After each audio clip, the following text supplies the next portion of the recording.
Hey guys, tonight we're doing something a little different. You've probably heard about the witch trials, the pointing fingers, the screaming in courtrooms, the whole spectral evidence debacle. But tonight, we're not going to talk about that chaos. No, we're going to drift into what came after the smoke cleared, after the gallows were empty, after everyone pretended to be normal again. Because, as it turns out, the end of a witch hunt doesn't mean peace. It just means everyone's pretending they didn't almost hang their neighbor last week. So dim the lights.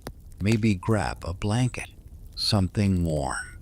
Let's drift back to colonial America. Not the bold, liberty-loving, powdered wig kind. The cold, gray, mud-streaked version, where everyone smelled faintly of smoke, theology, and unwashed wool. And let's talk about what really happened to the women who survived the witch trials. Because, spoiler, life didn't exactly get better. The calm after the panic. It's 1693. The year the madness officially stops, at least on paper. The governor of Massachusetts, William Phipps, finally steps in and says, basically, okay, everyone chill. No more ghost testimony. No more neighbors accusing neighbors because their cow sneezed weird. A few people are released from jail. A few are quietly forgotten there. And the colony collectively pretends the whole thing was a misunderstanding. Except, of course, it wasn't. Dozens of women and a few unlucky men have lost their reputations, their land, their families, and even if they weren't hanged, they've been branded with something worse. Suspicion, the kind that lingers. Because when your entire town has decided you're in league with Satan, there isn't really a PR strategy for bouncing back. Most of the accused were poor, widowed, old, or just a little too talkative. You know, the usual colonial red flags. And after the trials, they didn't get justice. They got awkward silence. The kind where your neighbor won't make eye contact, but also keeps nailing crosses into his barn just in case. Life after the gallows lets float over to Salem Village. 1694. Imagine the same crooked fences, the same gray sky, the same meeting house that smelled like damp oak and judgment, but the crowds are gone. The gallows hill is quiet now, except for a few nervous teenagers pretending they didn't start all this. Some women are coming home, not triumphantly though. They're coming home because there's nowhere else to go. Take Elizabeth Proctor, for example. You might remember her, John Proctor's wife. Both accused, both sentenced to hang. John didn't make it. Elizabeth was pregnant at the time, which gave her a temporary reprieve. Colonial logic. You can't kill a baby, even if you think its mom made a pact with Beelzebub when she gave birth in jail. Months later, she found herself technically free, but legally dead, because the government had already confiscated her husband's estate. She had no legal rights, no money, and no husband. She spent years petitioning the colony just to get back the things that were hers before everyone lost their minds. It took until 1711, nearly 2 decades later, for the Massachusetts legislature to officially clear her name and give her a bit of compensation. It's the 18th century version of "Sorry for the misunderstanding. Here's a coupon." Social death, being accused of witchcraft in colonial America, didn't just ruin your life. It erased you socially. People didn't forget. They just stopped saying it out loud. The Puritan world was tight-knit. And by tight-knit, I mean claustrophobic. Everyone knew who you were, what you owned, how many times you went to church, and whether your pig gave birth to a weirdly shaped litter. Once your name hit the rumor mill, it stuck there forever. So even after the executions ended, the accused were walking ghosts, tolerated but never trusted. And remember, these communities were built on the idea that everyone's salvation depended on everyone else's behavior. So, if your neighbor had once consorted with the devil, you didn't exactly want to swap bread recipes with her. You kept your distance, maybe muttered a prayer when she walked by, and hoped she didn't look you in the eye too long. The economic fallout, let's be honest, the Puritans weren't exactly running a social safety net. If you were jailed for witchcraft, your property was often seized or your debts went unpaid. Families were ruined, not just emotionally, but financially. Many husbands of accused women found themselves bankrupt.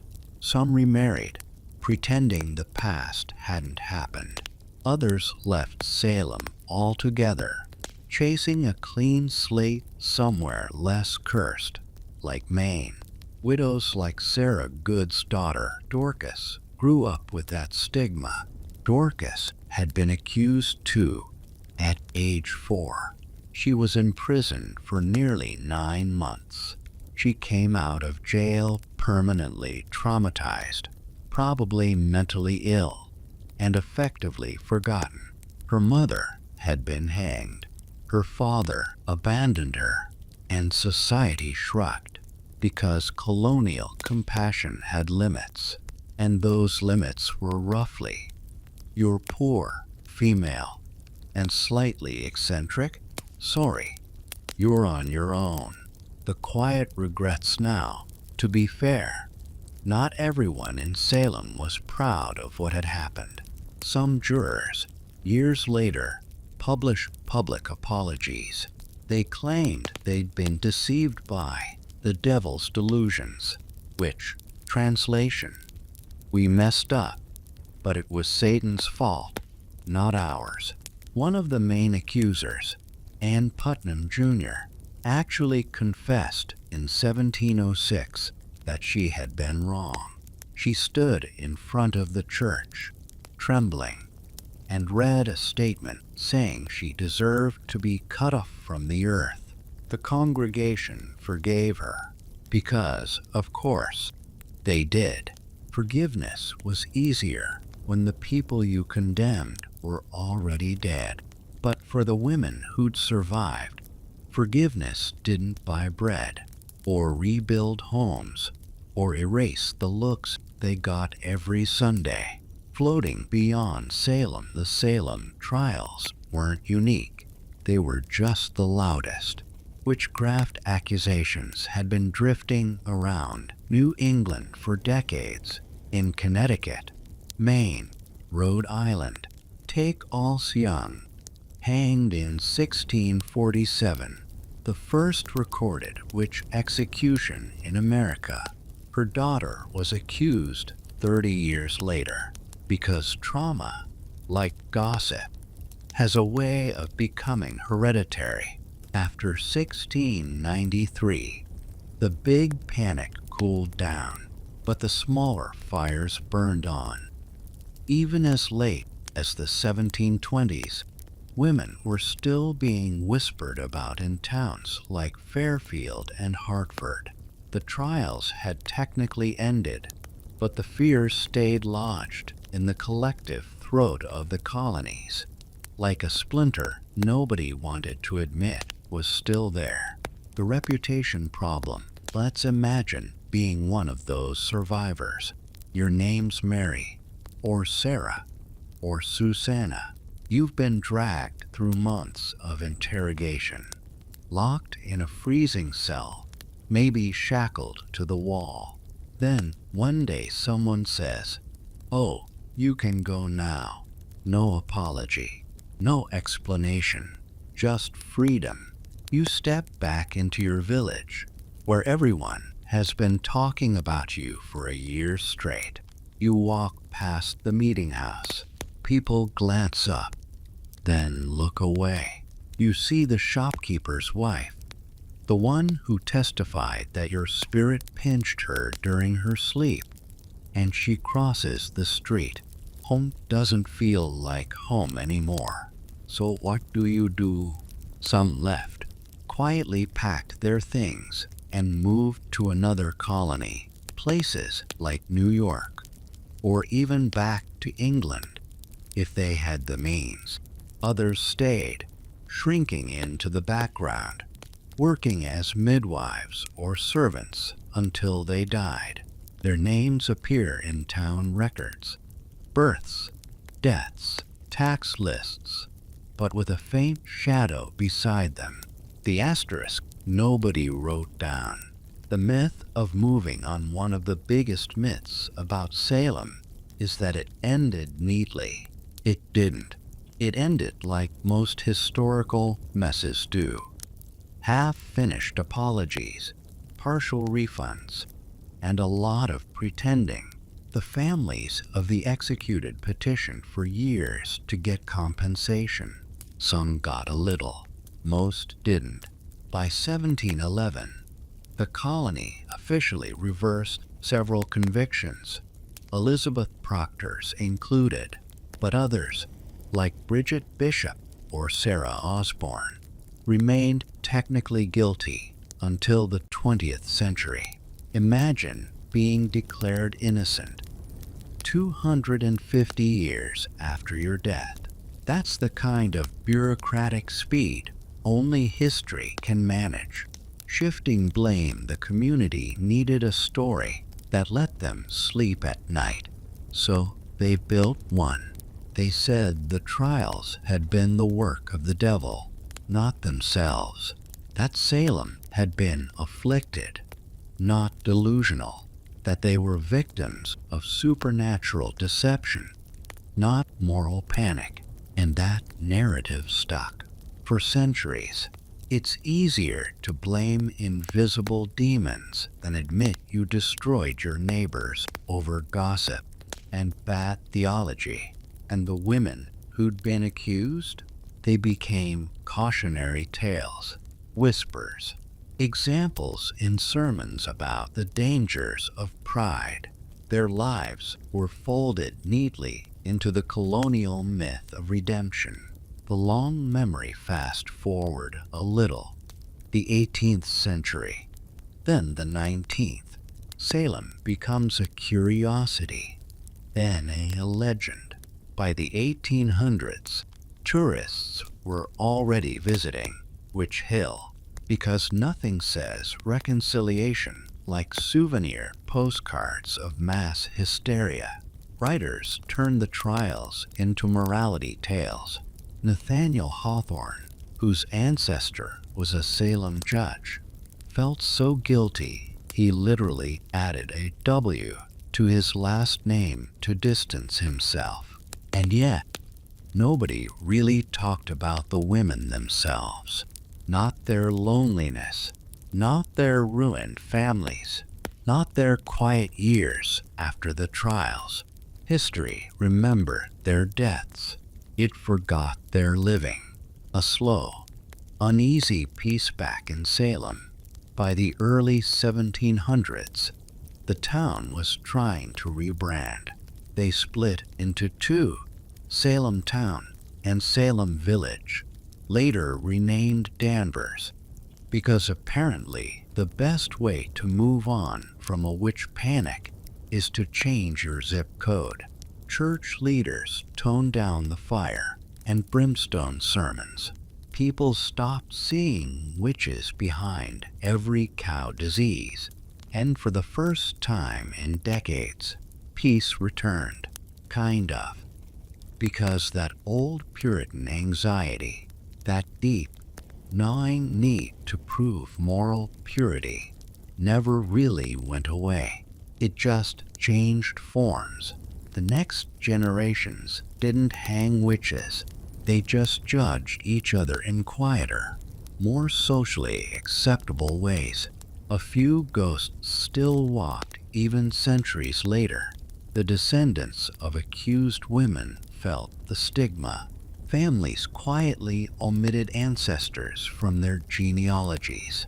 Cemeteries didn't always mark the graves of executed witches. It wasn't until the 20th century, yes, that late, that official memorials began to appear. Names like Susanna Martin, Rebecca Nurse, and Martha Carrier finally carved into stone after being erased from memory for centuries. And even now, some of those women have no confirmed burial sites. Their bodies were dumped after execution, denied church ground. Because, of course, nothing says Christian forgiveness like refusing to bury someone properly. The modern echo when we talk about Salem today. It's easy to treat it like spooky folklore, broomsticks and black hats. But for the survivors, it was just trauma. Long, dull, daily trauma. The quiet kind that settles into your bones and stays there. Imagine spending the rest of your life trying to convince people you're not evil, and knowing they'll never fully believe you. Part 2. Who were the forgotten children of the American frontier? Hey guys, tonight, we're leaving the Puritan meeting houses behind. No more gallows hills or witch panics. Just open sky. We're drifting west, slowly, quietly, across forests, rivers, and plains that stretch on forever. It's the early frontier. America, before America, was really sure what it wanted to be. A place of promises and shortages, wide landscapes and small graves. And tonight, we're talking about the people history forgot first, the children, because while the paintings show strong men with rifles and women in bonnets, somewhere in the background there were kids, tired, barefoot, half-starved, and growing up in a world that hadn't decided if it even wanted them to survive. So, let's get comfortable. Maybe sip something warm, and let's drift through the stories of the forgotten children of the American frontier. The orphans, captives, runaways, and ghosts that quietly filled the spaces between the legends. The myth of the little pioneer, the American frontier, is one of those mythic places history textbooks like to romanticize. You know the version. A clean log cabin, a cheerful family, maybe a loyal dog named something like Old Buck. There's a sunset, a wagon, and someone playing a fiddle that never goes out of tune. But real frontier life wasn't a painting. It was a survival manual. Every inch of progress was bought with blisters, infections, and frostbite. Children didn't get to be children. They were laborers with smaller hands. They carried water, drove oxen, watched for snakes, and if they made it past 10 years old, someone probably called that a blessing. The frontier didn't care about innocence. It cared about endurance. And that's why most of those children, the real ones, barely made it into the record books. The endless road west picture a wagon in 1830. It's not the Hollywood kind. It's smaller, slower, and smells like a mix of wet canvas, smoke, and unwashed humanity. Inside are parents, a few children, maybe a baby wrapped in blankets. The fathers dreaming of free land, the mothers silently counting how much flour is left, and the children, they're mostly just trying not to fall off the wagon while it lurches over another impossible hill. For months, that's their life, a road that never ends, meals that never fill, and nights under stars that feel both enormous and lonely. Children were expected to walk most of the way. If you were old enough to stand, you were old enough to trudge alongside the oxen. Part 2. Who were the forgotten children of the American frontier? Hey guys, tonight, we're leaving the Puritan meeting houses behind. No more gallows hills or witch panics. Just open sky. We're drifting west, slowly, quietly, across forests, rivers, and plains that stretch on forever. It's the early frontier. America, before America, was really sure what it wanted to be. A place of promises and shortages, wide landscapes and small graves. And tonight, we're talking about the people history forgot first.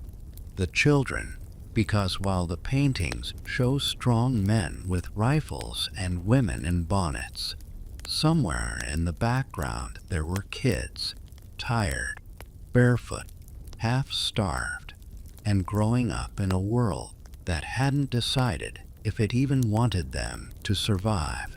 So let's get comfortable, maybe sip something warm, and let's drift through the stories of the forgotten children of the American frontier, the orphans, captives, runaways, and ghosts that quietly filled the spaces between the legends.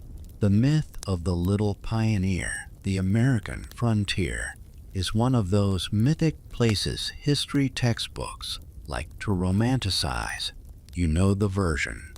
A clean log cabin, a cheerful family, maybe a loyal dog named something like Old Buck.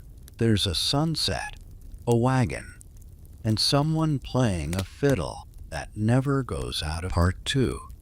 Who were the forgotten children of the American frontier?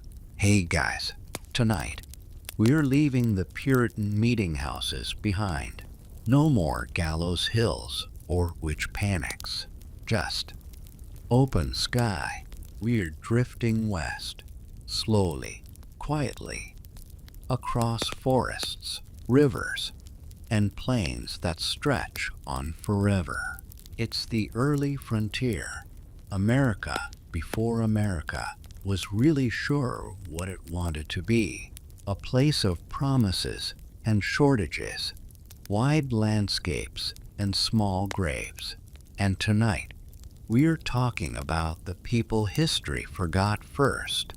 The children, because while the paintings show strong men with rifles and women in bonnets, somewhere in the background there were kids, tired, barefoot, half-starved, and growing up in a world that hadn't decided if it even wanted them to survive.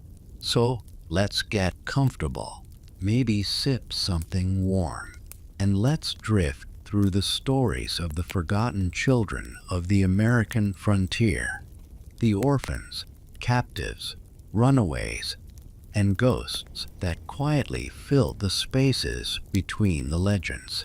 The myth of the little pioneer, the American frontier, is one of those mythic places history textbooks like to romanticize. You know the version. A clean log cabin, a cheerful family, maybe a loyal dog named something like Old Buck. There's a sunset, a wagon, and someone playing a fiddle that never goes out of tune. But real frontier life wasn't a painting. It was a survival manual. Every inch of progress was bought with blisters, infections, and frostbite. Children didn't get to be children. They were laborers with smaller hands. They carried water, drove oxen, watched for snakes, and if they made it past 10 years old, someone probably called that a blessing. The frontier didn't care about innocence. It cared about endurance. And that's why most of those children, the real ones, barely made it into the record books. The endless road west picture a wagon in 1830. It's not the Hollywood kind. It's smaller, slower, and smells like a mix of wet canvas, smoke, and unwashed humanity. Inside are parents, a few children, maybe a baby wrapped in blankets, the fathers dreaming of free land, the mothers silently counting how much flour is left, and the children, they're mostly just trying not to fall off the wagon while it lurches over another impossible hill. For months, that's their life, a road that never ends, meals that never fill, and nights under stars that feel both enormous and lonely. Children were expected to walk most of the way. If you were old enough to stand, you were old enough to trudge alongside the oxen. And when a child got sick, which happened constantly, there wasn't a doctor. There was maybe a jar of herbs, or a prayer, or someone muttering that it must be God's will.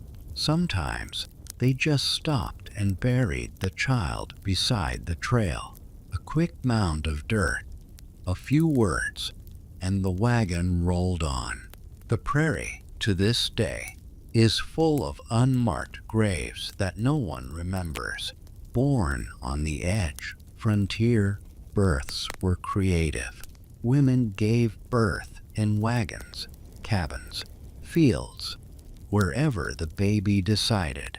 There were no hospitals, no midwives except whoever wasn't currently milking a cow. Infant mortality was sky high. Some estimates suggest 1 in 3 frontier children died before their 5th birthday. And for the ones who survived, childhood was mostly an apprenticeship in exhaustion. Even toddlers were given chores, feeding chickens, gathering kindling, scaring crows off crops. By 8, you could ride a horse or drive a wagon.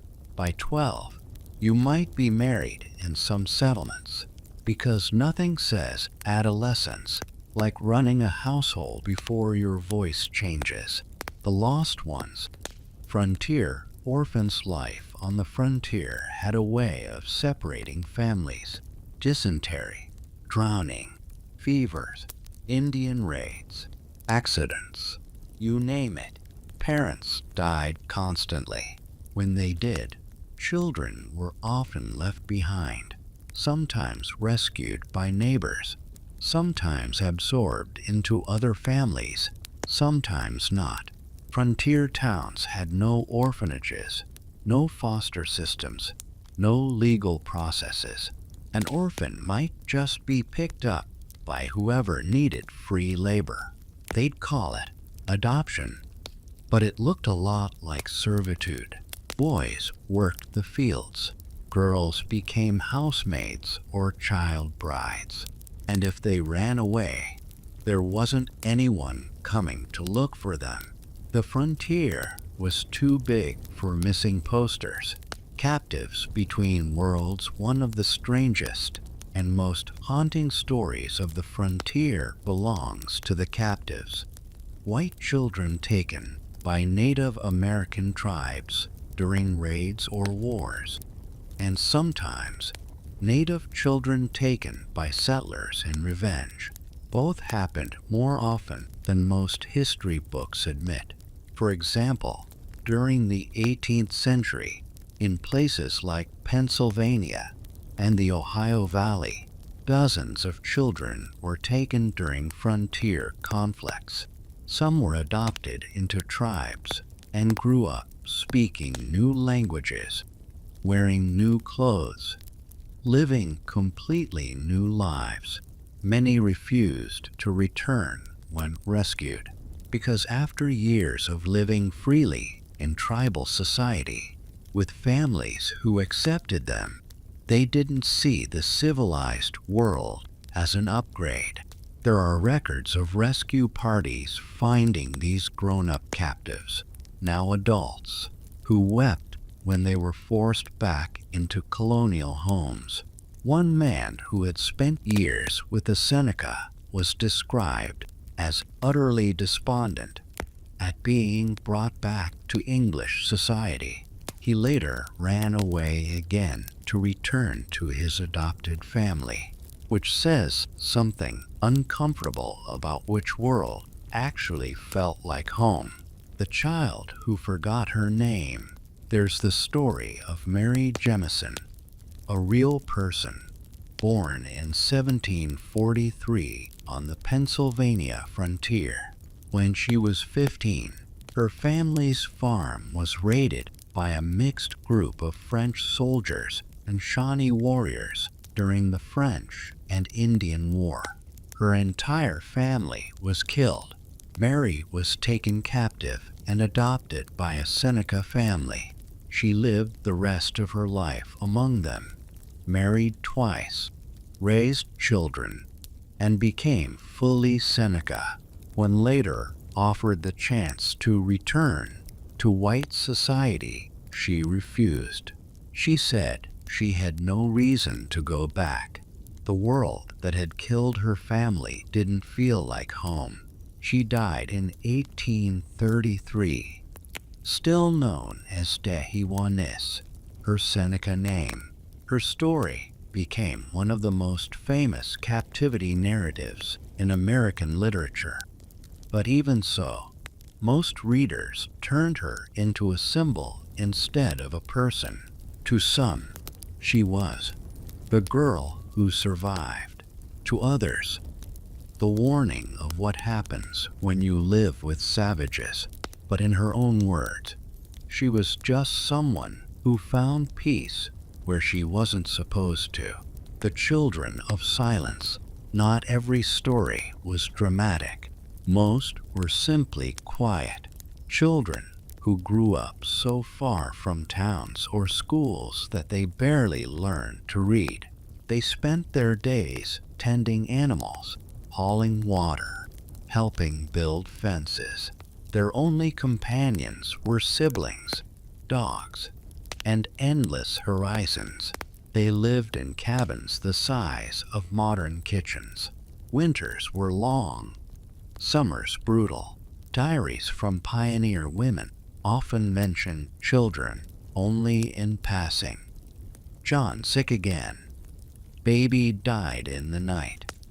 The boys out with the plow. That was it. No emotion, no ceremony, just survival notes. Because if you wrote down everything you felt, you'd never stop crying. Education? Optional. Frontier schools were luxuries. One-room buildings where half the students shared books and the other half shared diseases. Teachers were usually barely literate themselves. They were paid in food, blankets, or sometimes whiskey. Children walked miles to attend, barefoot, even in snow. And yet, they went, because even a few months of schooling meant maybe, just maybe, you could escape the grind. Most didn't. By 12 or 13, boys were back in the fields, girls helping mothers or married off. Education was something you squeezed in between chores. A candlelit dream in a world too tired to care about dreams. Runaways And drifters, some children, didn't wait for fate to decide. They ran. Runaway boys joined riverboats, joined the army, or drifted into towns looking for work. Girls disappeared too, sometimes reappearing as servants, sometimes never reappearing at all. A runaway child could vanish completely in the frontier's vastness.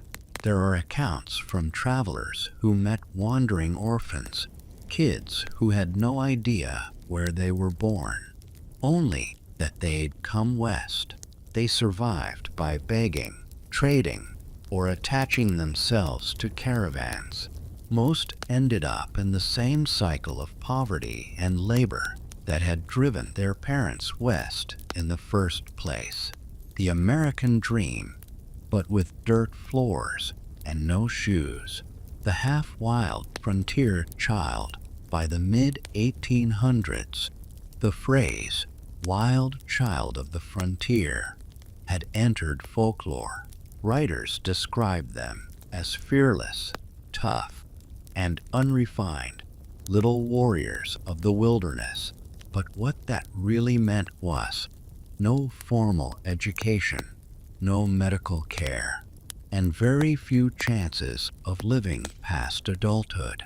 They grew up in storms, slept under wagons, ate whatever could be trapped or gathered.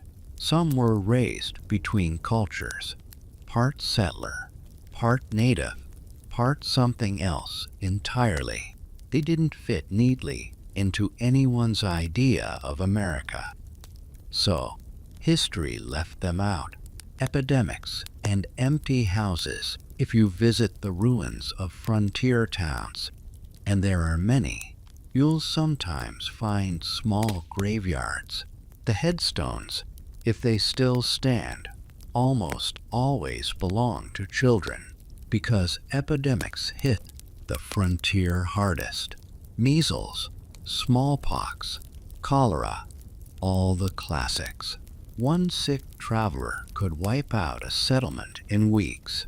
Parents would bury one child, then another, until there was no one left to dig the next grave. Whole families vanished between census years, just blank spaces where names used to be. And because frontier life demanded constant movement, those spaces stayed blank. You couldn't mourn forever when there was land to clear and food to find. Ghost town childhoods. Let's drift now to the mining towns. Those short-lived bursts of civilization that popped up wherever gold or silver shimmered in the dirt. At first, they looked lively. Men shouting, hammers ringing, saloons overflowing. But behind the noise, there were kids again. Some born there, others dragged along by desperate parents chasing fortune.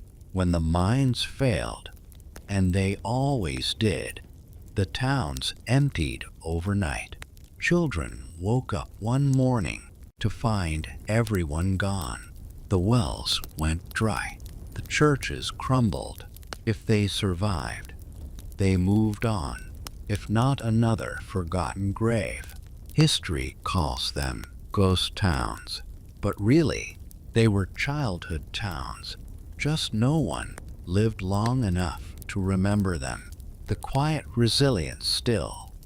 Not every story ends in tragedy. Some frontier children did grow up and carried the toughness of that world into something new.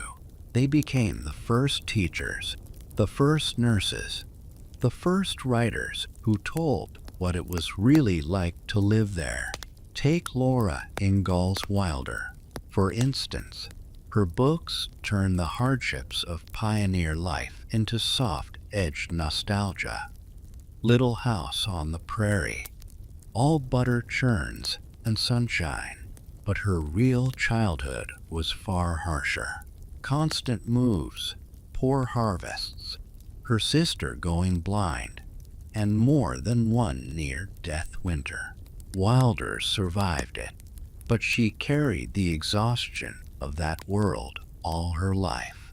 And her writing, though charming, always has a current of sadness beneath it, that strange, lonely dignity of people who grew up with nothing but wind and silence for company.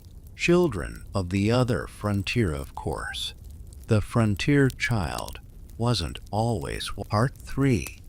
What was life like for women during the California Gold Rush?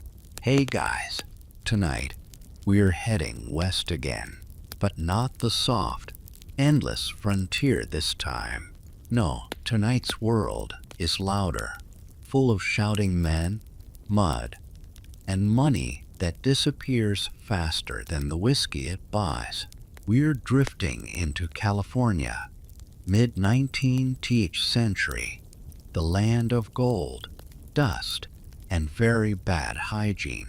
And we're going to talk about a group of people who rarely make it into the movies, the women, because for every miner digging in the hills, there was probably one woman somewhere nearby, trying to make a living, survive, or simply stay sane while surrounded by men who hadn't seen a bathtub in 3 months. So get comfortable, maybe dim the lights. Let your mind wander. Tonight, we're traveling back to 1849 to see what life was really like for women during the California Gold Rush. And fair warning, it's less glitter, more grit. The gold fever begins.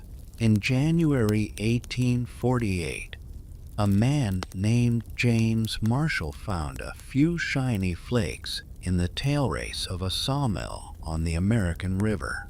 He showed them to his boss, John Sutter, who said, and I'm paraphrasing, "Let's keep this quiet."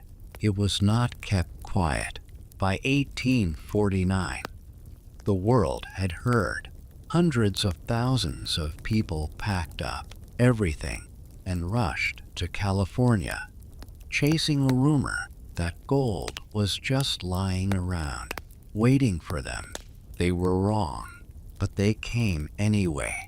The journey was brutal, months by ship, wagon, or on foot. Some died of disease, some of bad planning, and most of them were men. In fact, the early mining camps were about 95% male, which meant that if you were a woman, you stood out dramatically.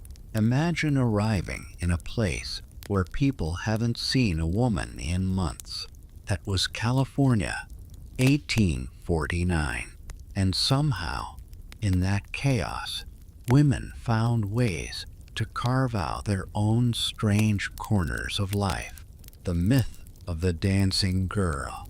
Let's get something out of the way early. When we say women in the gold rush, people usually imagine one of two types: the noble pioneer wife or the saloon girl in a red dress. Reality, as always, was more complicated. Most women were somewhere in between: cooks, laundresses, widows, shopkeepers, former servants, or just people who showed up hoping the chaos might give them a better life. Some were indeed entertainers, singers, dancers, sex workers. Others ran boarding houses, kept taverns, or sold pies for absurd prices. Basically, if men needed it and couldn't make it themselves, a woman could sell it, and she usually did, because the one thing rarer than gold in those camps was comfort. Arrival. First impressions of a lawless place. Picture arriving. Part 3. What was life like for women during the California Gold Rush?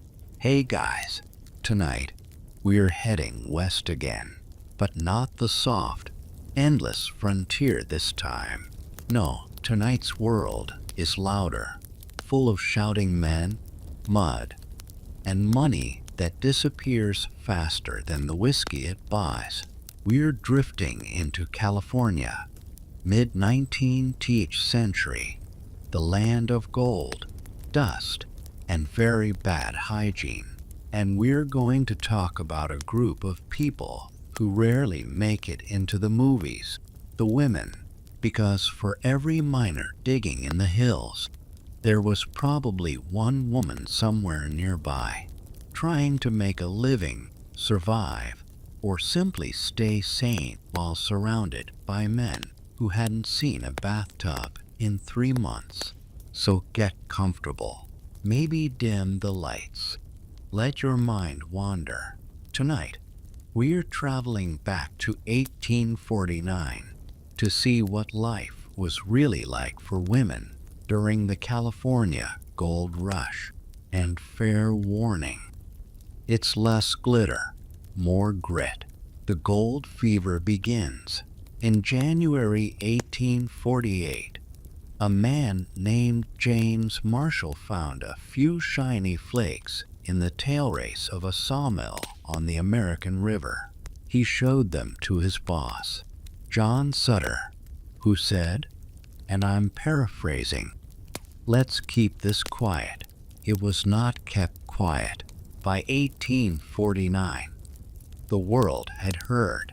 Hundreds of thousands of people packed up everything and rushed to California. Part 3. What was life like for women during the California Gold Rush? Hey guys, tonight we're heading west again, but not the soft, endless frontier this time. No, tonight's world is louder, full of shouting men, mud, and money that disappears faster than the whiskey it buys. We're drifting into California, mid-19th century, the land of gold, dust, and very bad hygiene. And we're going to talk about a group of people who rarely make it into the movies, the women, because for every miner digging in the hills, there was probably one woman somewhere nearby, trying to make a living, survive, or simply stay sane while surrounded by men who hadn't seen a bathtub in 3 months. So get comfortable. Maybe dim the lights. Let your mind wander. Tonight, we're traveling back to 1849 to see what life was really like for women during the California Gold Rush. And fair warning, it's less glitter, more grit. The gold fever begins. In January 1848, a man named James Marshall found a few shiny flakes in the tail race of a sawmill on the American River. He showed them to his boss, John Sutter, who said, and I'm paraphrasing, "Let's keep this quiet." It was not kept quiet. By 1849, the world had heard. Hundreds of thousands of people packed up everything and rushed to California, chasing a rumor that gold was just lying around, waiting for them. They were wrong, but they came anyway. The journey was brutal, months by ship, wagon, or on foot. Some died of disease, some of bad planning, and most of them were men. In fact, the early mining camps were about 95% male, which meant that if you were a woman, you stood out dramatically. Imagine arriving in a place where people haven't seen a woman in months. That was California, 1849. And somehow, in that chaos, women found ways to carve out their own strange corners of life. The myth of the dancing girl. Let's get something out of the way early. When we say women in the gold rush, people usually imagine one of two types: the noble pioneer wife, or the saloon girl in a red dress. Reality, as always, was more complicated. Most women were somewhere in between: cooks, laundresses, widows, shopkeepers, former servants, or just people who showed up hoping the chaos might give them a better life. Some were indeed entertainers, singers, dancers, sex workers. Others ran boarding houses, kept taverns, or sold pies for absurd prices. Basically, if men needed it and couldn't make it themselves, a woman could sell it, and she usually did, because the one thing rarer than gold in those camps was comfort. Arrival. First impressions of a lawless place. Picture arriving in San Francisco in 1849. The air smells like tar, sweat, and ambition. Ships are abandoned at the docks, literally hundreds of them, left behind by sailors who ran off to mine. The streets are packed with tents, gambling halls, and confusion. And if you're a woman, you're either stared at, propositioned, or assumed to be someone's wife, because those were basically your categories. But some women didn't flinch. They looked around at all these desperate, unwashed men throwing money at nonsense and thought, opportunity. One early traveler wrote, "A woman here can do anything she pleases, provided she has the courage." And that was mostly true, because in a world with no rules, courage was a kind of currency. The accidental entrepreneurs. Many of the richest women of the gold rush never set foot in a mine. They didn't dig. They cleaned, cooked, and charged outrageous prices for it. Take Luciana Stanley Wilson, who arrived with her husband and 2 children in 1849. When she realized the miners were desperate for home-cooked food, she started selling meals from her tent. Within weeks, she was making more money than most miners dreamed of. She later opened a hotel and general store, all while dealing with floods, fires, and the constant danger of being robbed. Her memoirs are calm, matter-of-fact, and quietly savage. At one point she writes, "The miners were generous with gold, but not with soap." That's frontier poetry right there. The business of cleanliness. Laundry was another gold mine, literally, because miners were filthy. Their clothes were coated in mud, grease, and despair. Women who offered to wash them could charge up to $1 per shirt, which, in 1850s money, was enough to make a good living. A woman named Mary Jane Megquier opened a laundry in San Francisco and later wrote home that she was earning more than most professionals back east. She said she'd never imagined the worth of soap and water. Of course, the work was brutal: boiling, scrubbing, wringing by hand. But in a world where most men barely knew how to boil coffee, being the only person who could produce clean clothes made you indispensable and a little feared. The lonely wives. Not all women went west voluntarily. Some followed husbands or fathers reluctantly. Others were left behind, waiting years for letters that never came. There are letters from wives in New England, written to absent husbands in California, that read like time capsules of heartbreak. "I have not heard from you in 11 months. One wrote, "The children are growing. The roof leaks. Please send word if you live." Some of those letters never reached their destination. Some did. Years later, when the husbands were already dead. And for the women who did reunite with their men, it often wasn't a happy ending. The gold was usually gone. The men changed. The dream sour. It's hard to rekindle romance when you've both been surviving on canned beans and resentment. The women who own the room. Let's float back to the cities now. San Francisco, Sacramento, Marysville. These were rough, temporary places, half tense, half ambition, but inside the noise and chaos, some women became icons. One was Mary Ellen Pleasant, a formerly enslaved woman who came to San Francisco. Part 4. What happened to circus freak show performers after the tents closed? Hey guys, tonight we're stepping into the strange, flickering glow of the 19th century carnival, a place of sawdust, smoke, and unsettling fascination. You can almost hear it. The calliope music in the distance, the echo of cheap laughter, the hum of a crowd gathering around something they don't quite understand.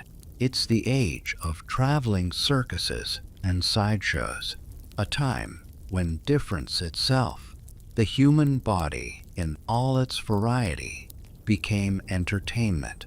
People flocked to see the bearded lady, the half-man, half-woman, the human skeleton. They stared, they whispered, they paid, and then, slowly, the tents began to come down. The applause faded. The crowds moved on to other distractions, movies, radio, television, leaving behind the people who had lived their lives as spectacles. So tonight, we're not talking about the freak shows themselves. We're talking about what happened after. After the lights went out, the posters peeled away, and the performers who'd spent decades as curiosities were suddenly just people again. Let's settle in, take a deep breath, and drift back to the fading end of the carnival age, because this isn't really a story about exploitation or fame. Not entirely. It's about what happens when the world stops staring at you, and the silence that follows, the end of the sideshow era. To understand how it all fell apart, we have to rewind a bit. In the late 1800s, freak shows were everywhere. They were part of circuses, dime museums, traveling carnivals, even fancy exhibitions in major cities. P.T. Barnum, of course, made the whole idea into a business empire. He called his performers human curiosities. And while that phrase sounds horrifying now, at the time it was practically a brand. People came from all over to see performers like General Tom Thumb, a perfectly charming man who happened to be about 3 feet tall, or the Siamese twins Chang and Eng Bunker, who married sisters, had 21 children, and somehow managed to co-run a farm.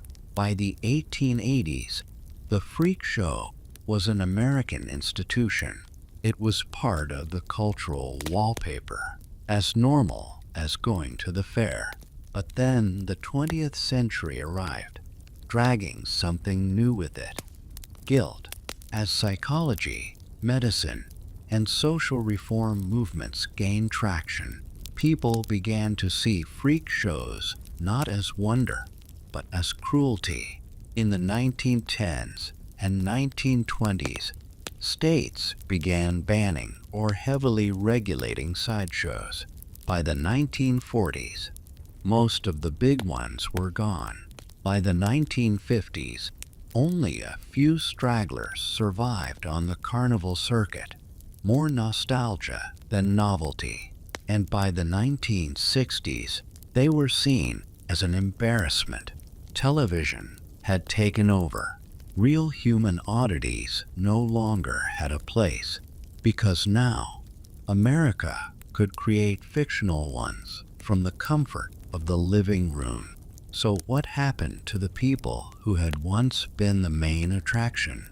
Well, some reinvented themselves, some quietly disappeared, and a few refused to leave the stage long after the audience had stopped clapping. The long fade of the bearded ladies. Let's start with one of the most iconic images of the sideshow. The bearded lady. There were many over the years. Julia Pastrana, Annie Jones, Madame Clofulia, and countless others whose names never made the posters. Julia Pastrana, for example, was born in Mexico in the 1830s with a condition that caused thick hair growth and facial features that the medical world barely understood. She was displayed as the ugliest woman in the world. People stared at her face and called it monstrous, but by all accounts, she was gentle, graceful, and deeply intelligent. She spoke 3 languages, loved to sing, and married her manager, a man who, predictably, turned out to be terrible. She died giving birth while still on tour. Her husband then embalmed her body and continued to display it, even in death.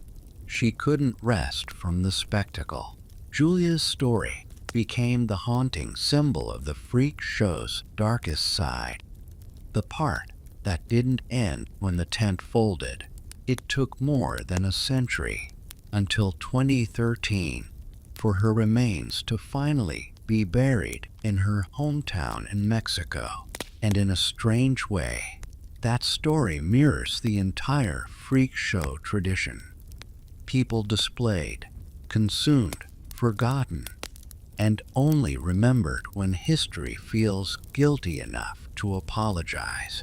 The ones who found power in performance, but not every story ends in tragedy. Some performers, especially those who worked with Barnum or in large, established shows, built lives of surprising independence.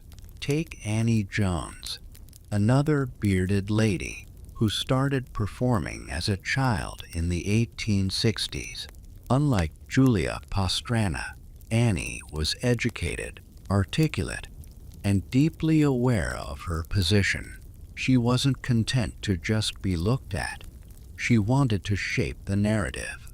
She became one of Barnum's biggest stars, earning real money, wearing beautiful gowns, and insisting on respect.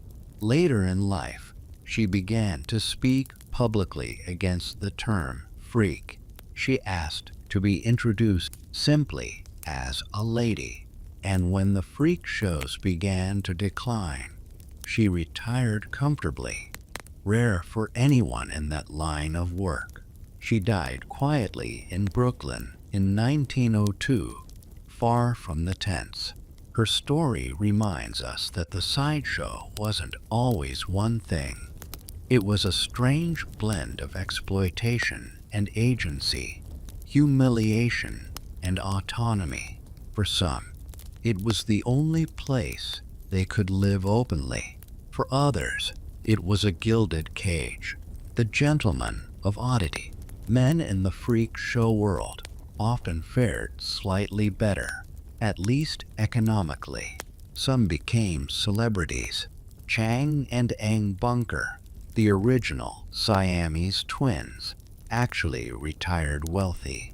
They bought land in North Carolina, became slave owners, which is a deeply uncomfortable twist, and tried to live as ordinary family men.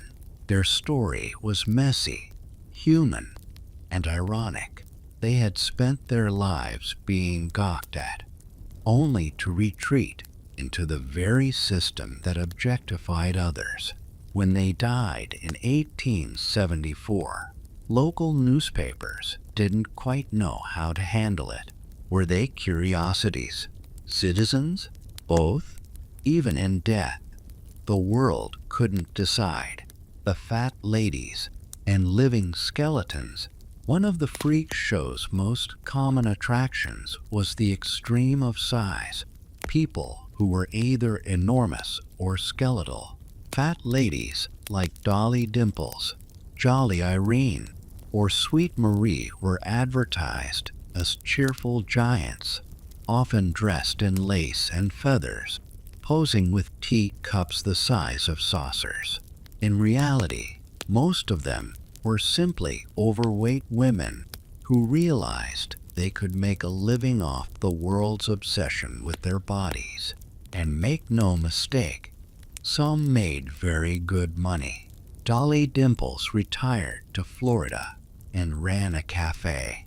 Sweet Marie married a sideshow fire eater and lived to 70. They weren't victims so much as entrepreneurs, people who turned insult into income.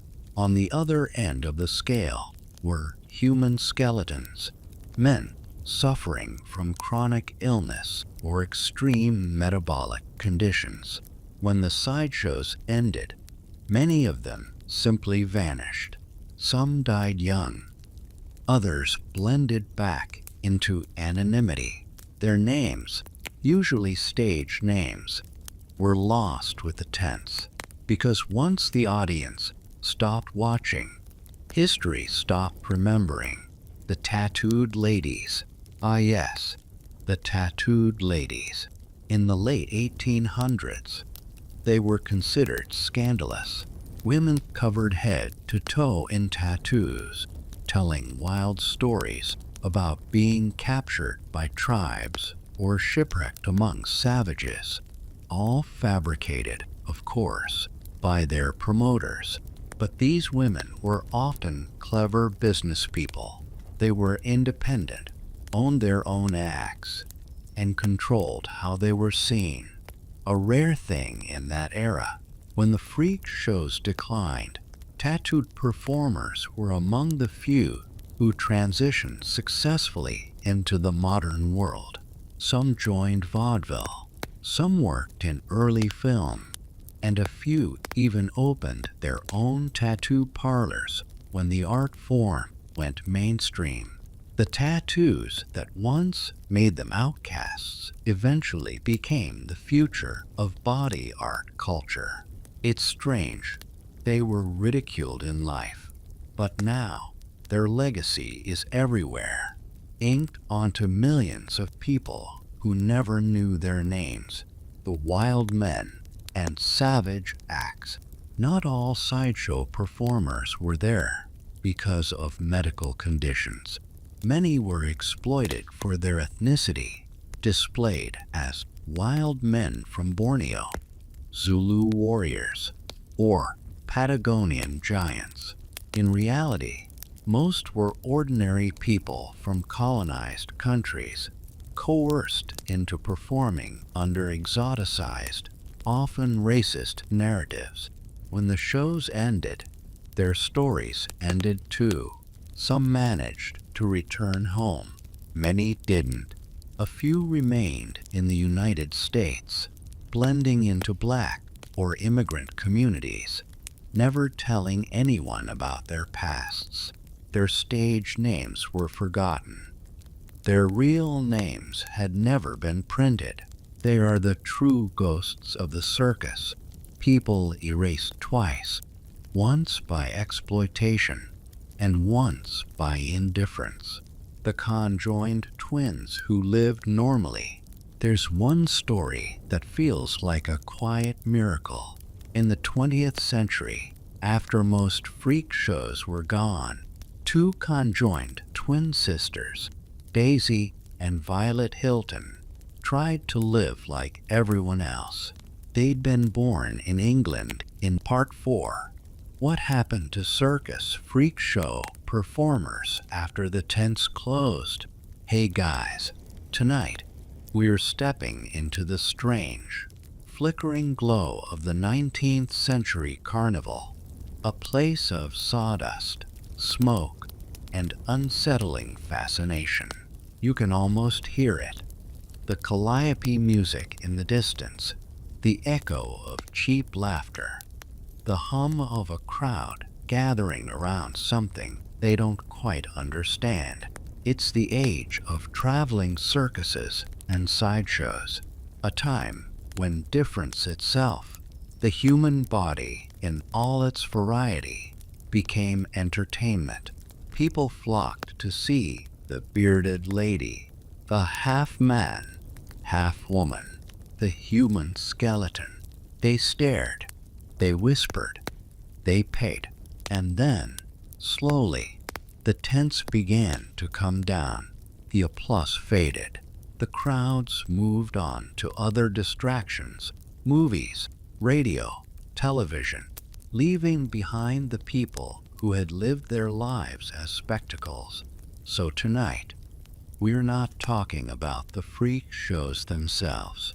We're talking about what happened after. After the lights went out, the posters peeled away, and the performers who'd spent decades as curiosities were suddenly just people again. Let's settle in, take a deep breath, and drift back to the fading end of the carnival age, because this isn't really a story about exploitation or fame. Not entirely. It's about what happens when the world stops staring at you. And the silent part 4. What happened to circus freak show performers after the tents closed? Hey guys, tonight we're stepping into the strange, flickering glow of the 19th century carnival, a place of sawdust, smoke, and unsettling fascination. You can almost hear it. The calliope music in the distance, the echo of cheap laughter, the hum of a crowd gathering around something they don't quite understand. It's the age of traveling circuses and sideshows, a time when difference itself, the human body in all its variety, became entertainment. People flocked to see the bearded lady, the half-man, half-woman, the human skeleton. They stared, they whispered, they paid, and then, slowly, the tents began to come down. The applause faded. The crowds moved on to other distractions, movies, radio, television, leaving behind the people who had lived their lives as spectacles. So tonight, we're not talking about the freak shows themselves. We're talking about what happened after the lights went out. Part 5. How did people really die building the Transcontinental Railroad? Hey guys, so tonight, we're going to take a slow, rattling ride back in time, back to the sound of steel on rock, pickaxes echoing across empty plains, and the gentle hiss of steam engines that were supposed to unite a continent, but mostly just crushed a lot of human lives in the process. This is the story of the Transcontinental Railroad, not the shining, patriotic one that school books used to show with smiling engineers and golden spikes, but the other one, the one that smelled like sweat, dynamite powder, spoiled meat, and too many unmarked graves. So, dim the lights. Maybe picture the faint whistle of a train in the distance, drifting through some endless stretch of prairie night. We're not here for the locomotives tonight. We're here for the people underneath them. Let's start rolling. The dream that wasn't really theirs. The Transcontinental Railroad was supposed to be a national miracle, a glorious iron ribbon linking the Atlantic to the Pacific, turning a young America into one unstoppable economic engine. The project officially began in 1863, though plans and political posturing started long before that. The Civil War was tearing the country in half, but nothing says optimism like trying to nail the two halves back together with spikes and rails while everyone else is still bleeding. Congress called it progress. The railroad companies called it opportunity. The men who actually had to dig and blast their way through the mountains just called it another day to survive. When we talk about the railroad, we like to talk about the two big companies. The Union Pacific, building westward from Nebraska, and the Central Pacific, building eastward from California. They were supposed to meet somewhere in the middle, which sounds romantic if you ignore the part where that middle was littered with dead mules, snow-buried tunnels, and exhausted laborers who often never even made it to payday. Meet the workforce, the United Nations of misery. So, who actually built this thing? Short answer: whoever was desperate enough. On the Union Pacific side, heading west, most of the workers were Irish immigrants, many of them veterans of the Civil War, still nursing old wounds or debts. Some were freed black laborers, trying to carve out stability in a country that was just learning how to pretend to be free.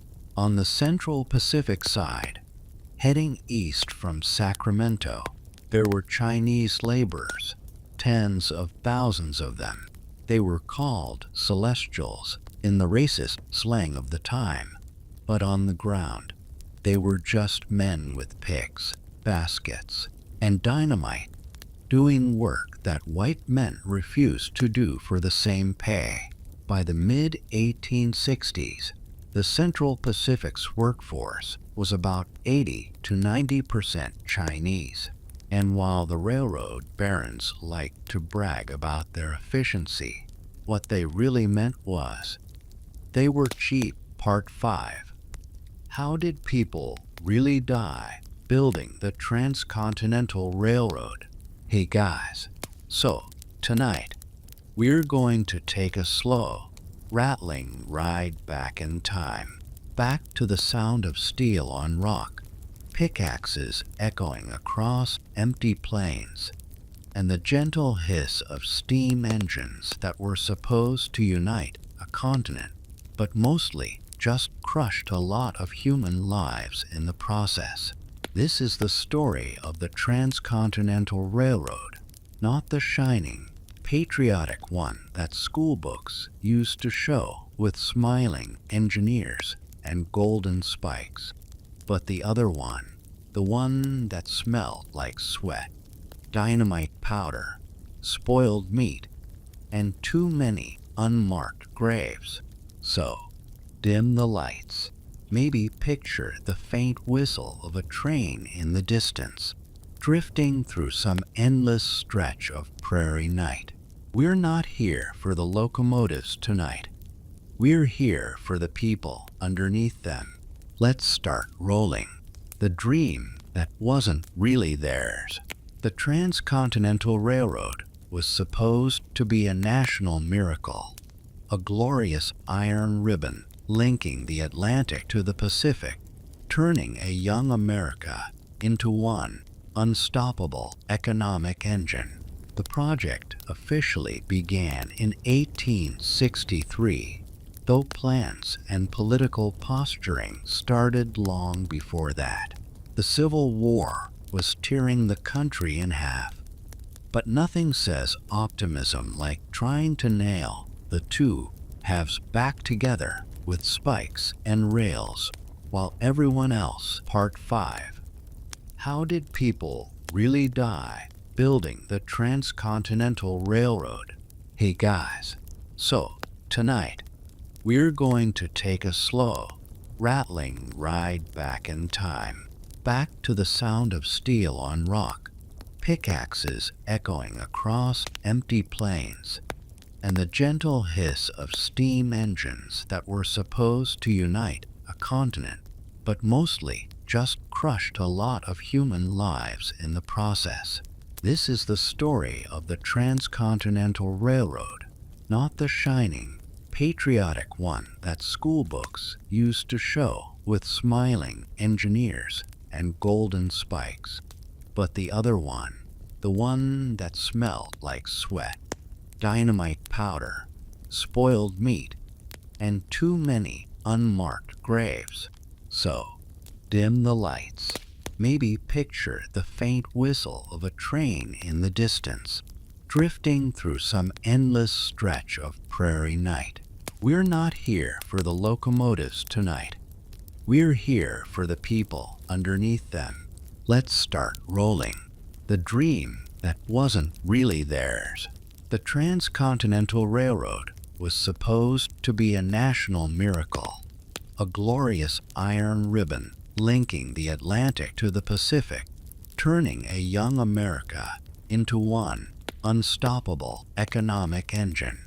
The project officially began in 1863, though plans and political posturing started long before that. The Civil War was tearing the country in half, but nothing says optimism like trying to nail the two halves back together with spikes and rails while everyone else is still bleeding. Congress called it progress. The railroad companies called it opportunity. The men who actually had to dig and blast their way through the mountains just called it another day to survive.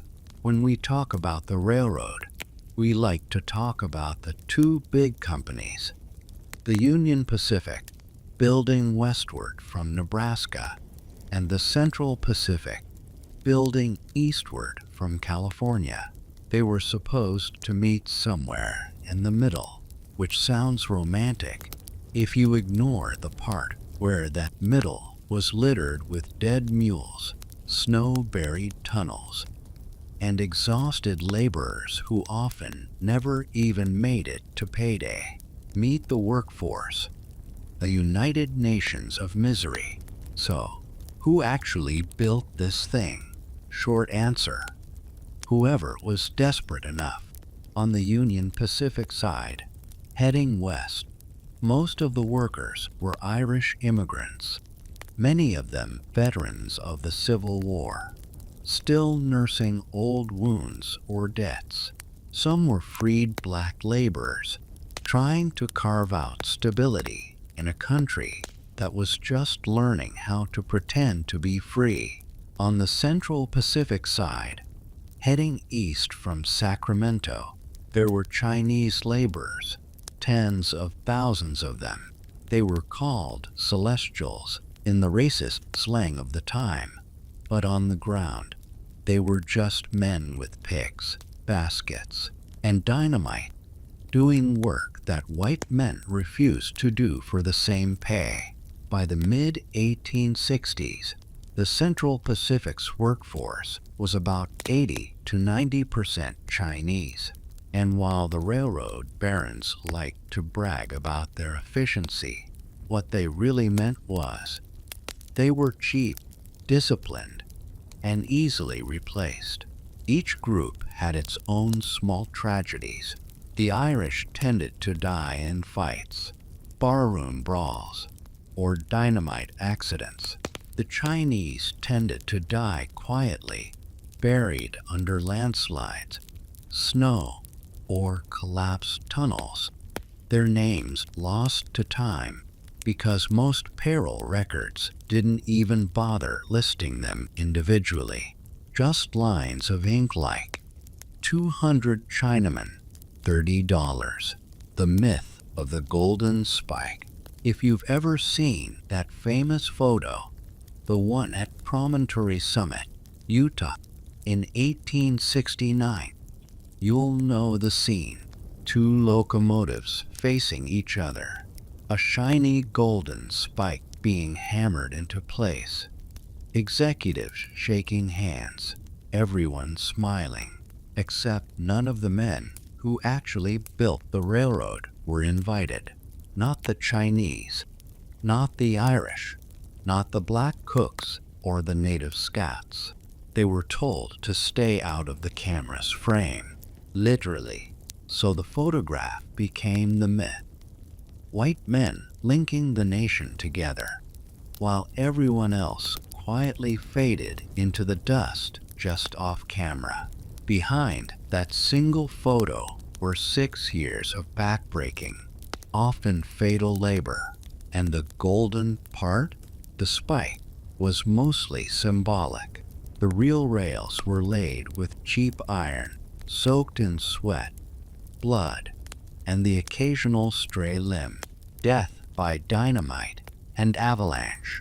Let's talk about how people actually died, because the list is long and reads like some sort of grim workplace safety manual from hell. The Sierra Nevada mountains were the worst. The terrain was beautiful, but that's where beauty ends. For the Central Pacific's Chinese workers, it meant living in icy mountain camps at 7,000 feet, blasting through solid granite 1 inch at a time. They used nitroglycerin and black powder, unstable, unpredictable, and occasionally just gone too soon. One moment, a man was tamping powder into a hole. The next, there was just smoke and a hat rolling down the hill. Survivors would keep digging. There wasn't time to stop. Bodies froze into the snowbanks, and when spring came, avalanches swept entire work crews into the valleys below. No names, no funerals, just a payroll deduction. And Part 6. What happened to Native American children taken to boarding schools? Hey guys, tonight we're going to drift back into a chapter of American history that isn't celebrated in textbooks or tourist pamphlets. A chapter filled with quiet suffering, long winters, strange uniforms, and the faint, ever-present smell of institutional disinfectant. We're talking about the boarding schools for Native American children, those institutions where innocence was supposed to be reformed, where languages and traditions were replaced with obedience and English, where playtime was optional but labor was mandatory. So dim the lights, make yourself comfortable. Maybe imagine a long wooden dormitory stretching off into darkness, because this story is about the children who never really left. The dream of civilizing. The story begins in the 19th century, not long after the United States decided that Native Americans were a problem, a race to be contained, moved, or assimilated. Congress passed various treaties, many of which were ignored, and the government concluded that the best way forward was education, because, apparently, boarding schools with strict uniforms and military-style discipline were the solution to centuries of systemic displacement and violence. Richard Henry Pratt, a man you might remember as the founder of the Carlisle Indian Industrial School in Pennsylvania, famously said, "Kill the Indian, save the manual." And while the words sound noble, if you squint really hard, they were actually horrifying. What he meant, of course, was take children from their homes, remove their language, their clothing, their hair, and any trace of their culture, and replace it with English, Western dress, Christianity, and practical labor skills like sewing, farming, or broom making. Pratt's philosophy was applied nationwide. By the late 19th century, there were dozens of boarding schools for native children. Some were run by the government, others by religious organizations, Catholics, Presbyterians, Episcopalians, and Lutherans. All of them had one thing in common. They were about control. The children's journey.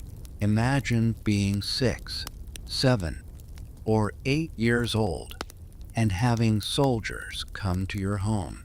They tell you you'll be going to school.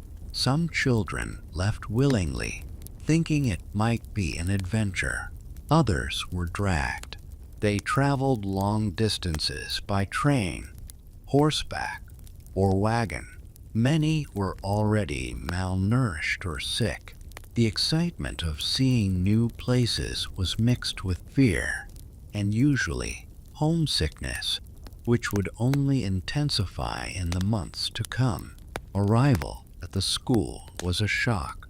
Children were stripped of their clothing, hair, and sometimes names. They were issued uniforms, often ill-fitting, itchy, and cold in the winter. Long hair, a source of identity and pride in many tribes, was cut short. Some children reportedly cried for days after this. The first night in the dormitory was strange, silent, and terrifying. The building smelled of disinfectant, wood polish, and boiled porridge. Older students often became enforcers, bullying newcomers into submission. Teachers enforced rules with cold efficiency. Punishments could be harsh, though they varied from school to school. The daily routine, the daily life of a boarding school child was regimented. Wake up early, make your bed, dress in uniform, say prayers, attend lessons, and then work. Yes, work. The children were not only learning reading and writing, but they were also expected to perform labor. Girls sewed, cooked, cleaned, and did laundry. Boys chopped wood, farmed, repaired buildings, and learned carpentry. Recess, play, and leisure were minimal. Holidays and weekends were often canceled in the name of productivity. Meals were bland. Meat was often overcooked or spoiled. Vegetables were boiled to mush. Nutrition was inconsistent, and scurvy, tuberculosis, and influenza were constant threats. And all of this was presented under the guise of education. Many children referred to it simply as surviving. Language and identity. Perhaps the most insidious part of the boarding school experience was the suppression of language. Children were punished for speaking their native tongues. Teachers would shout, "Speak English," at the first sound of their mother tongue.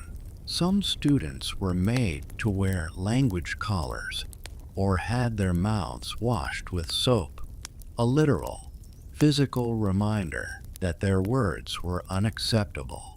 Over time, many children internalized this punishment. They began to speak English reluctantly, sometimes forgetting their own language entirely. By the time they returned home, if they ever did, communication with family could be awkward or broken. This wasn't just about communication. It was about erasing culture. Children who had grown up with stories, songs, dances, and rituals suddenly found themselves alienated from everything that had once defined them. Punishment and discipline. Discipline at boarding schools was strict. Some teachers used corporal punishment, whipping, spanking, or strikes with rulers. Others relied on shaming, isolation, or extra labor. Children who misbehaved or failed at schoolwork were often locked in closets, denied meals, or made to perform grueling chores. Illness was treated with the same cold efficiency. Sick children were often isolated in infirmaries that were barely heated. Many children died from preventable diseases, influenza, pneumonia, measles, because medical care was minimal. By some estimates, thousands of children died at boarding schools between the late 1800s and mid-1900s. Most were never recorded properly. The deaths were usually filed under miscellaneous causes or ignored altogether. Families rarely received notification. Sometimes children were buried far from home. Graves were unmarked or marked only with numbers. Coping and resistance, of course. Not all children were passive. They found ways to cope, survive, and resist. Some secretly spoke their languages at night, in whispers under their blankets. Some practiced tribal dances and rituals in hidden corners of the grounds. Some formed friendships and alliances that lasted a lifetime. Humor was a common survival tool. Children made jokes about the absurdities of uniforms, drills, and food. They mocked the teachers silently. They painted their dormitories with graffiti in tiny, hidden corners. A few children attempted escape, not because they were bad, but because the environment was stifling and frightening. Some ran into forests or rivers. Some were caught. Others vanished. The message from authorities was clear. Individuality and culture had to be crushed. But the human spirit, as always, found small cracks in which to hide. Return home. Some children eventually returned home, either for summer visits or permanently when they aged out at 16 or 18. Return was complicated. Families had changed. Traditions had been forgotten. Some children could no longer speak their language fluently. Some were traumatized, silent, or anxious. Some had learned skills that were useless in their communities. In some cases, parents did not even recognize their own children. The years in the boarding school had created a subtle alienation, and yet children carried what they could back with them: stories, resilience, and sometimes a desire to teach the next generation about survival. Long-term effects. The boarding school era didn't just affect individuals. It affected entire communities. Generations lost the fluency of language. Rituals and ceremonies were disrupted. Identity was fractured. Intergenerational trauma began. The consequences are still felt today. Many Native American communities cite boarding school experiences as central to struggles with mental health, substance abuse, and cultural preservation. The school's goal of assimilation did not fully succeed, of course, but the scars remain: quiet, pervasive, and often unspoken. Mary M.C. Leod Bethune, while not a student herself, taught later that the boarding school system created generations of silent, traumatized people who were brilliant but hushed. Accounts from survivors, collected decades later, tell of beatings, cold dormitories, forced labor, and an unrelenting push to erase language and culture. They also tell of secret songs, hidden prayers, and friendships that became lifelines. One man recounted that his first word in English at Carlisle was bread. He had no other context, having spent years learning survival over speech. These personal accounts are the quiet backbone of history, stories that rarely make headlines but tell the truth. The era of change. By the mid-20th century, policies began to shift. Boarding schools slowly closed, largely due to pressure from native communities and social reformers. Day schools, tribal schools, and later reservation-run schools began to replace them. The idea of forced assimilation began to be challenged, though. Like many things in history, the pace was slow. Even after closure, the legacy lingered. Survivors returned to communities that no longer felt like home. Languages had been lost, traditions disrupted, trauma passed down. But some returned with resilience. Some became teachers, leaders, or cultural preservationists. Some quietly reintroduced ceremonies, languages, and stories to their families. The human capacity to endure is subtle but persistent. Silent resistance. Perhaps the most important thing to remember is that, despite everything, children found ways to resist, whether through whispered languages, small rebellions, secret dances, or enduring humor. The children retained fragments of themselves. The boarding schools were designed to erase identity, but they failed completely in erasing spirit. And so, even decades later, the names, songs, and legacies live on, often quietly, beneath the surface, like roots growing beneath frost-covered soil. Reflections for tonight.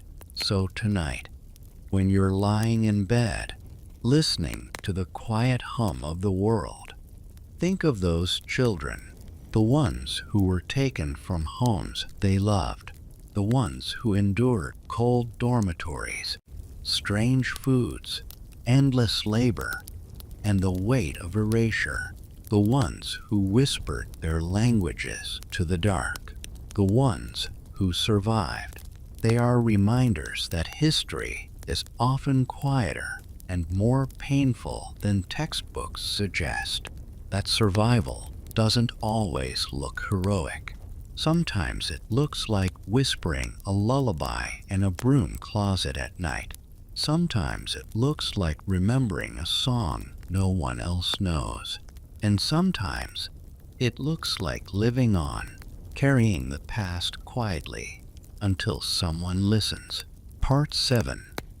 The Secret Lives of Gold Rush Prostitutes. Hey guys, specifically the women whose work was whispered about, skimmed over in textbooks, or outright ignored. Yes, we're talking about prostitutes, though they were called 100 different things back then, depending on which town, which bar, and which man was doing the talking.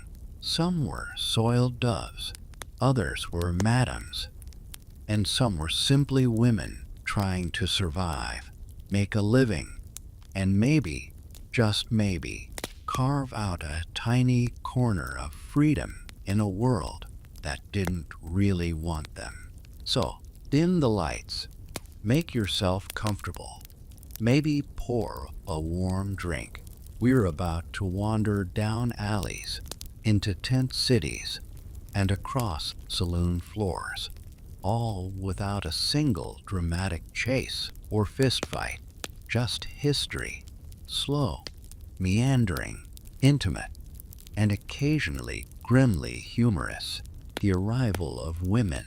The gold rush began in 1848 with James Marshall's accidental discovery at Sutter's Mill. Men came first, thousands of them, mostly young, mostly desperate, and mostly lonely. Within months, California towns exploded with makeshift hotels, boarding houses, and saloons. Women were rare. Estimates suggest that for every woman in early gold rush towns, there were about 10 men. 10 men, which, in historical terms, is a perfect storm for a certain kind of economy. Prostitutes arrived in multiple ways. Some came from the East, lured by the promise of high earnings. Some were already working in brothels or theaters back home and decided to follow the gold. Because why not double down on danger and opportunity? Others were, tragically, forced, debt, coercion, or outright trafficking. It's worth noting that in many cases, prostitution was one of the few avenues for women to earn independence. Unlike domestic work or factory labor, which often paid pennies and required endless labor, prostitution could yield immediate, sometimes extraordinary returns. Life in a boomtown.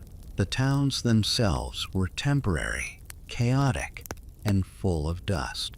Boards sagged under the weight of drunken miners. Fires were constant threats, sometimes wiping out entire streets. Water was scarce. Food was cheap in concept, expensive in practice. For women working in these towns, life was precarious. They needed shelter, security, and food. Many lived above saloons, in tents, or in small rooms rented from enterprising madams. Others moved frequently, following the miners from one strike to another, keeping one step ahead of economic collapse or law enforcement. The saloons and brothels were central social hubs.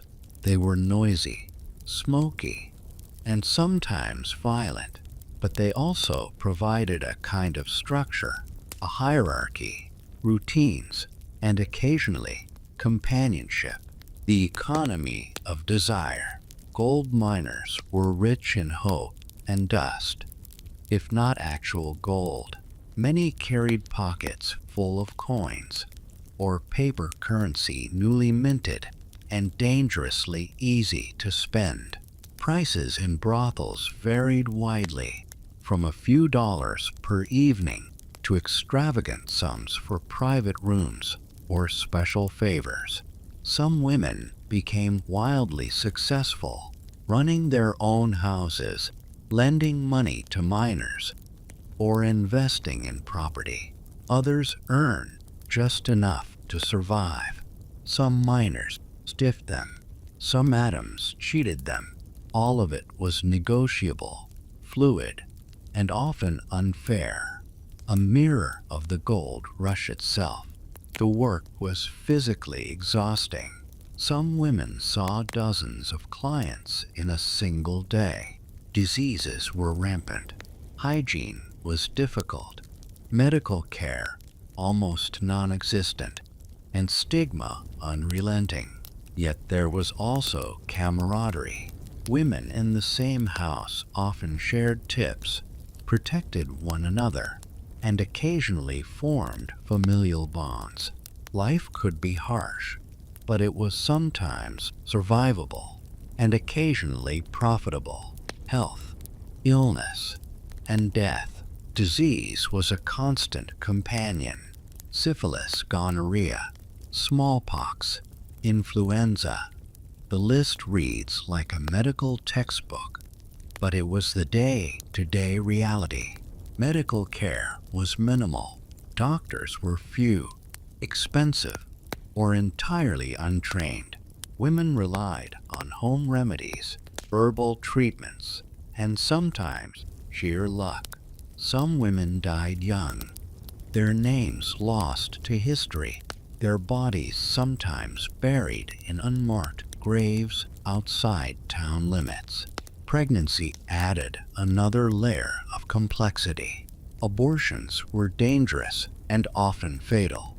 Infants, if born, were often abandoned, fostered, or adopted in arrangements designed to remove them from public attention.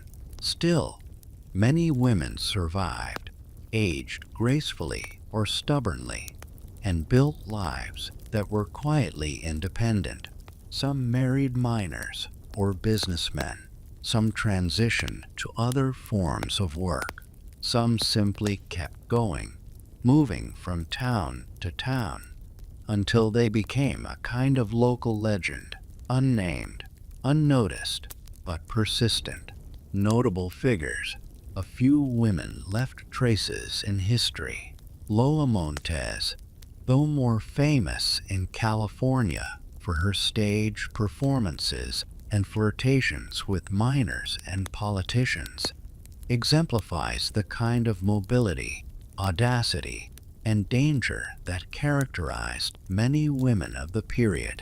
She earned wealth and notoriety, but her life was turbulent, short, and full of scandal. Mary Ellen Pleasant, sometimes called the mother of civil rights in California, was a laundress, entrepreneur, and possibly a madam. She used her income and connections to support abolitionist causes and help freedmen. Her story shows that survival and agency were possible, even in a morally complicated world. Many anonymous women, though their names are gone, operated businesses, managed households, and influenced local economies. Their contributions were real, even if the record is faint. Legal ambiguity. Prostitution was not legal in California, but enforcement was sporadic. Some towns had ordinances, some did not. Some local sheriffs looked the other way. Others were openly corrupt, taking bribes, or working with madams to maintain order.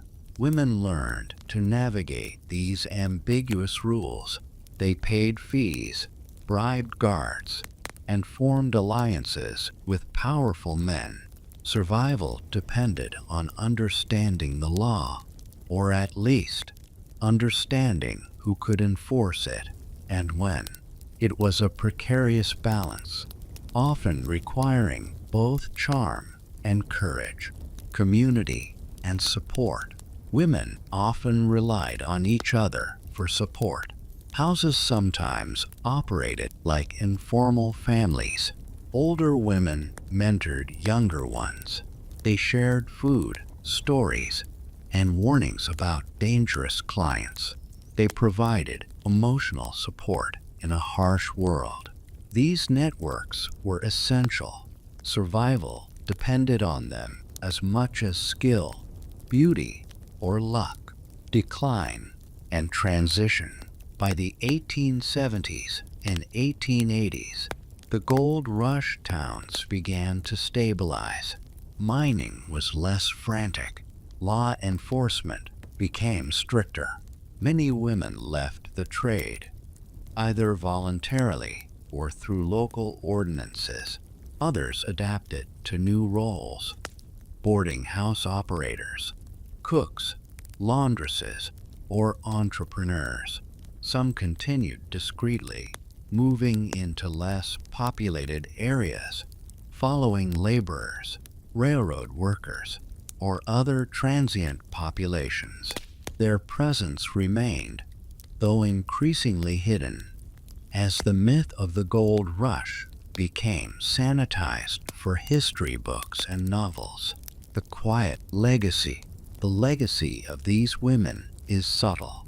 They influenced local economies, shaped social structures, and preserved forms of resilience and ingenuity. They navigated a world designed to limit them, often using wit, endurance, and quiet rebellion. Without them, the gold rush towns might have been lonelier, harsher, and less organized. They were integral, even if historians only rarely acknowledge it. Their lives were lived in shadows, on the margins, and in whispers. That's part of why their stories are so compelling, because you have to slow down to hear them. Reflection for tonight. So tonight, imagine a tent, a board floor, and a woman quietly tending her hair, cleaning a stove, or whispering to a friend. Imagine the long nights, the laughter, the quiet acts of defiance. Imagine a life lived in precariousness, yet with courage and resilience. The gold rush isn't just about men with pickaxes. It's about women who survived, adapted, and shaped the world around them in ways often ignored. And sometimes, if you close your eyes, you can hear their whispers in the wind, soft, patient, enduring, and entirely human. Part 8. Forgotten Children of the Industrial Revolution. Hey guys, tonight we drift into a world of smoke, cogs, and relentless ticking. A world where childhood was optional and surviving until the next meal was considered a minor triumph. We're talking about the children of the Industrial Revolution. Those little figures hunched over spinning machines, crawling through coal mines, or scrubbing floors in factories that never slept. They are the quiet ghosts behind chimneys, behind factory walls, and behind the big economic miracles that history books like to celebrate. So dim the lights, curl up, maybe wrap a blanket around yourself, and let's drift slowly into the age of soot and steam, the rise of child labor. The Industrial Revolution began in Britain in the late 18th century and spread to Europe and the United States. Factories replaced cottages, machines replaced hands, mostly adult hands, but children quickly became the preferred labor force for many industrialists. Why children? They were small, pliable, cheap, and surprisingly resilient. They could squeeze under looms, reach into narrow machinery, and work for pennies. Employers called it efficiency. Children called it survival. Workdays were long, sometimes 12, 14, even 16 hours. Meals were brief, breaks shorter, and exhaustion was constant. Many children arrived at factories hungry, sick, or already malnourished. The Industrial Revolution promised progress, but for children, it often delivered only noise, heat, and relentless repetition. Life in textile mills. Textile mills were the most common workplace for children, particularly girls. The machines were loud, fast, and unforgiving. Children would run between looms and spinning frames, changing spindles, cleaning lint, and occasionally rescuing small limbs from being caught in gears. Accidents were common. Fingers and hands were lost. Some children were scarred for life. The air was filled with cotton dust, which we now know causes respiratory problems. But at the time, it was considered just part of the job. Many children developed chronic coughs, asthma, or tuberculosis. Supervisors were strict, often violent, and rarely sympathetic. Whipping, shouting, or pinching was a common way to enforce productivity. Yet children adapted. They developed ways to survive, to keep pace with machines that never slept, and to avoid accidents in a world of moving gears and hot steam. Coal mines. Darkness and labor. In coal mines, children faced a different kind of challenge. Mines were dark, damp, and often collapsing. Children were sent underground to haul coal carts, open ventilation doors, or act as trappers, opening and closing doors to manage airflow for hours on end. The mines were freezing in winter, oppressively hot in summer. Air quality was terrible. Methane explosions were constant threats. And of course, the bosses didn't care if a child survived, as long as the coal kept moving. One account described a boy of 9 working 12 hours a day in pitch-black tunnels, occasionally encountering rats, dripping water, and sudden rockfalls. Yet he endured, because work meant survival, and survival was everything.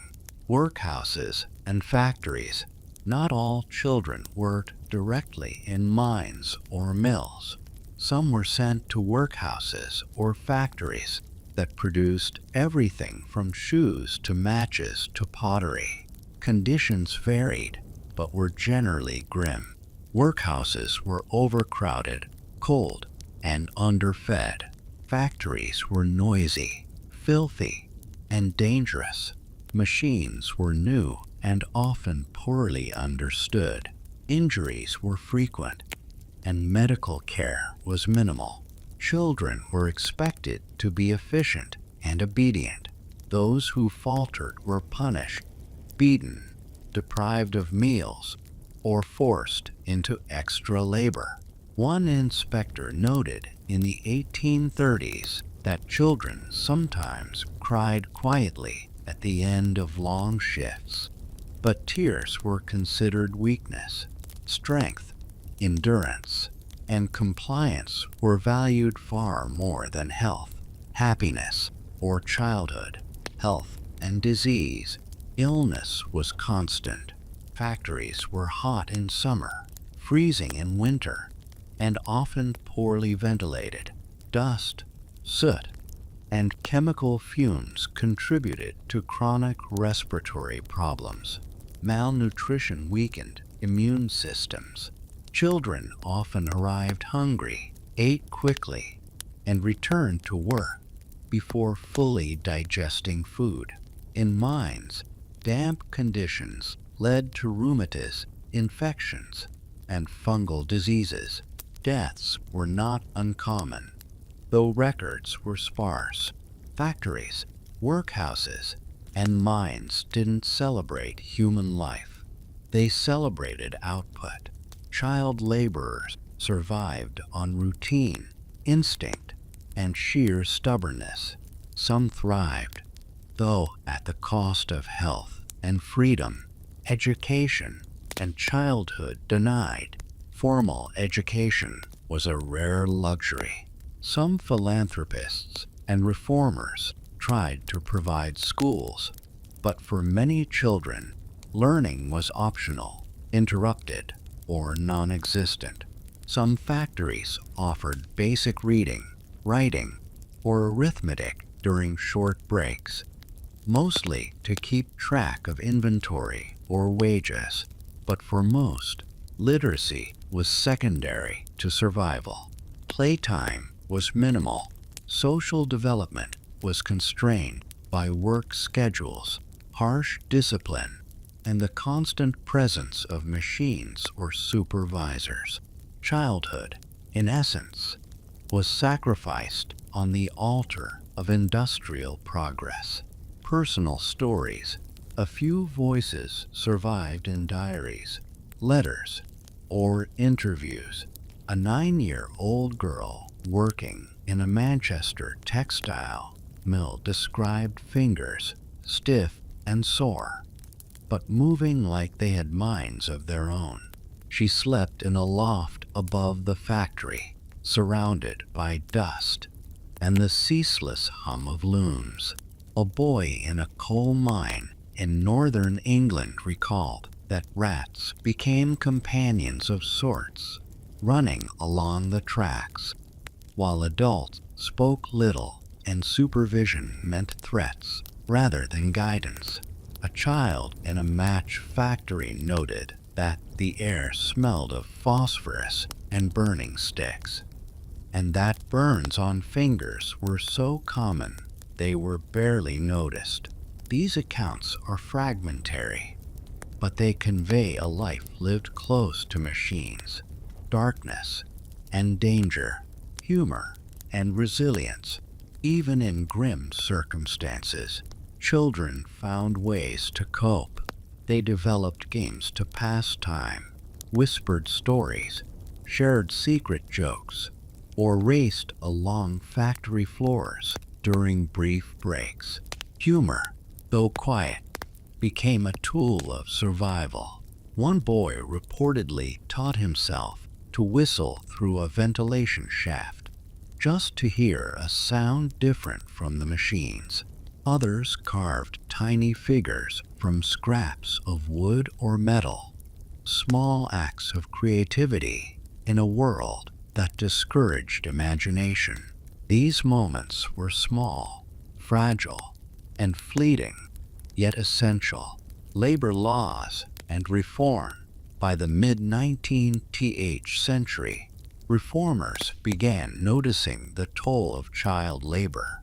Investigators published reports, photographs, and pamphlets highlighting injuries, long hours, and malnutrition. Legislation followed slowly. Britain passed the Factory Acts, limiting work hours and setting minimum ages. In the United States, reform was more fragmented, varying by state and often poorly enforced. Still, enforcement was weak. Industrialists resisted. Children continued working under hazardous conditions well into the 20th century. The silent legacy. The children of the Industrial Revolution left a quiet legacy. Factories, mills, and mines were the backbone of industrial economies. Children, uncredited and often anonymous, formed the workforce that powered progress. Their suffering, endurance, and resilience were rarely recorded. Without them, economic expansion would have been slower. But at what cost? Health, innocence, and sometimes life itself. The Industrial Revolution was celebrated for innovation, railways, and production. Its human toll, particularly on children, was hidden in shadows, attics, and orphanages. Reflection for tonight. Tonight, imagine a child hunched over a spinning loom, or crawling through a coal mine, or carrying baskets of wet clay through a factory floor. Imagine small hands, scraped, calloused, and determined. Think of whispered stories shared in dark corners. Think of small acts of humor and defiance. Think of resilience born out of necessity. The Industrial Revolution was built on steel, steam, and dust, and also on the backs of children, whose names we mostly do not know.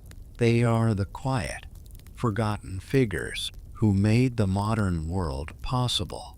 They endured noise, heat, hunger, and monotony, often without recognition, and sometimes without survival. And as you drift off tonight, think of them not as victims, but as witnesses to the world they helped build, a world they never asked for, but carried anyway. Part 9. Life and Death in 19th Century Mining Towns. Hey guys, tonight, we're going to wander slowly into the smoke, dust, and occasional peril of 19th century mining towns. Places that sprouted overnight, thrived briefly, and often collapsed just as suddenly, leaving ghost towns and quiet memories behind. These towns were not about romance or fortune. They were about survival, about men, women, and children who labored in darkness and noise, who built homes and roads, and who often died quietly, without notice, beneath mountains of rock or clouds of soot.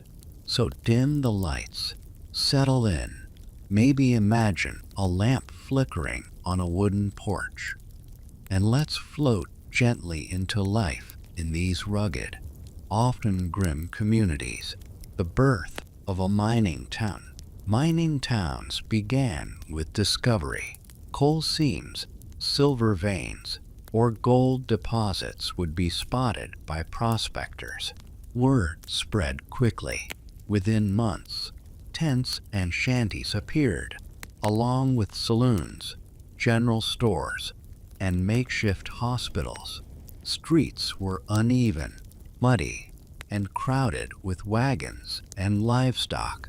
Water was scarce. Sanitation was almost non-existent. Families followed work, not comfort. Some miners brought wives and children. Others traveled alone, hoping that wealth would eventually allow them to send for relatives. The towns were chaotic, noisy, and precarious. Fires were common. Crime was constant. Disease spread quickly. And yet, people adapted, persisted, and sometimes flourished. Daily life above ground. Above ground, life was a mixture of labor, commerce, and survival. Saloons were central social hubs. They offered food, drink, and gossip, and occasionally trouble. Merchants sold basic necessities, though prices were inflated due to scarcity and transport costs. Schools were rare. Churches sometimes existed, though often as simple wooden structures that doubled as community centers. Families lived in cramped quarters, often sharing one room for sleeping, cooking, and living. Privacy was minimal. Noise was constant. Children crying, machinery grinding, livestock braying, wagons creaking, and the distant echo of miners returning from work. Food was basic: bread, salted meat, beans, and whatever vegetables could be grown locally. Hunting, fishing, or foraging supplemented diets. Malnutrition and illness were constant companions, though residents often accepted it as a normal part of life. Mining work, the underground reality. Below ground, life was darker, colder, and infinitely more dangerous. Coal mines, for instance, required children and adults to haul carts, operate ventilation doors, or crawl through narrow shafts. Darkness was pervasive. Air was damp, cold, or laden with dust. Explosions from methane or coal dust could occur without warning. Silver and gold mines posed other hazards: rockfalls, water seepage, unstable tunnels, and primitive equipment. Temperatures could fluctuate wildly. Accidents were common, and medical care was minimal. Despite the danger, work went on. Wages were modest, but for many, any pay was better than none. Survival depended on endurance, skill, and a careful attention to machinery, fellow workers, and the shifting earth above. Health and disease. Disease was rampant in mining towns. Respiratory problems were common due to dust, soot, and lack of ventilation. Tuberculosis, pneumonia, and bronchitis claimed countless lives. Poor sanitation encouraged outbreaks of dysentery, cholera, and typhoid. Nutrition was limited. Meals were often repetitive and insufficient. Children suffered most. Adults grew weary, weakened, and sometimes succumbed to exhaustion or infection. Injuries were frequent. Broken bones, crushed limbs, burns, and lacerations were common. Some miners survived severe accidents. Others did not. Hospitals were scarce and under-equipped, leaving many to rely on home remedies or fellow townspeople. Social life and community. Despite hardship, mining towns developed social structures. Neighbors supported one another. Women shared childcare, meals, and knowledge. Men formed informal clubs, often revolving around saloons, fraternal organizations, or labor unions. Weddings, baptisms, and funerals punctuated daily life, reminding residents that life continued amidst danger. Humor and storytelling were essential. Miners and their families developed a culture of dark jokes, ironic observations, and tales of near misses underground. Humor became a shield against fear, exhaustion, and grief. Children in mining towns. Children were intimately involved in the mining economy. Some worked in the mines, helping haul coal or operate small machinery. Others tended livestock, collected water, or assisted in family businesses. Education was inconsistent.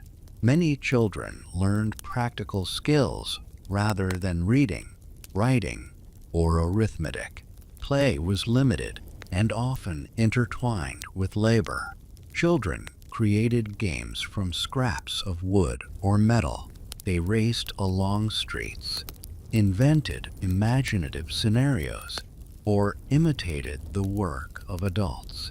These small acts of childhood were fleeting but vital for mental survival.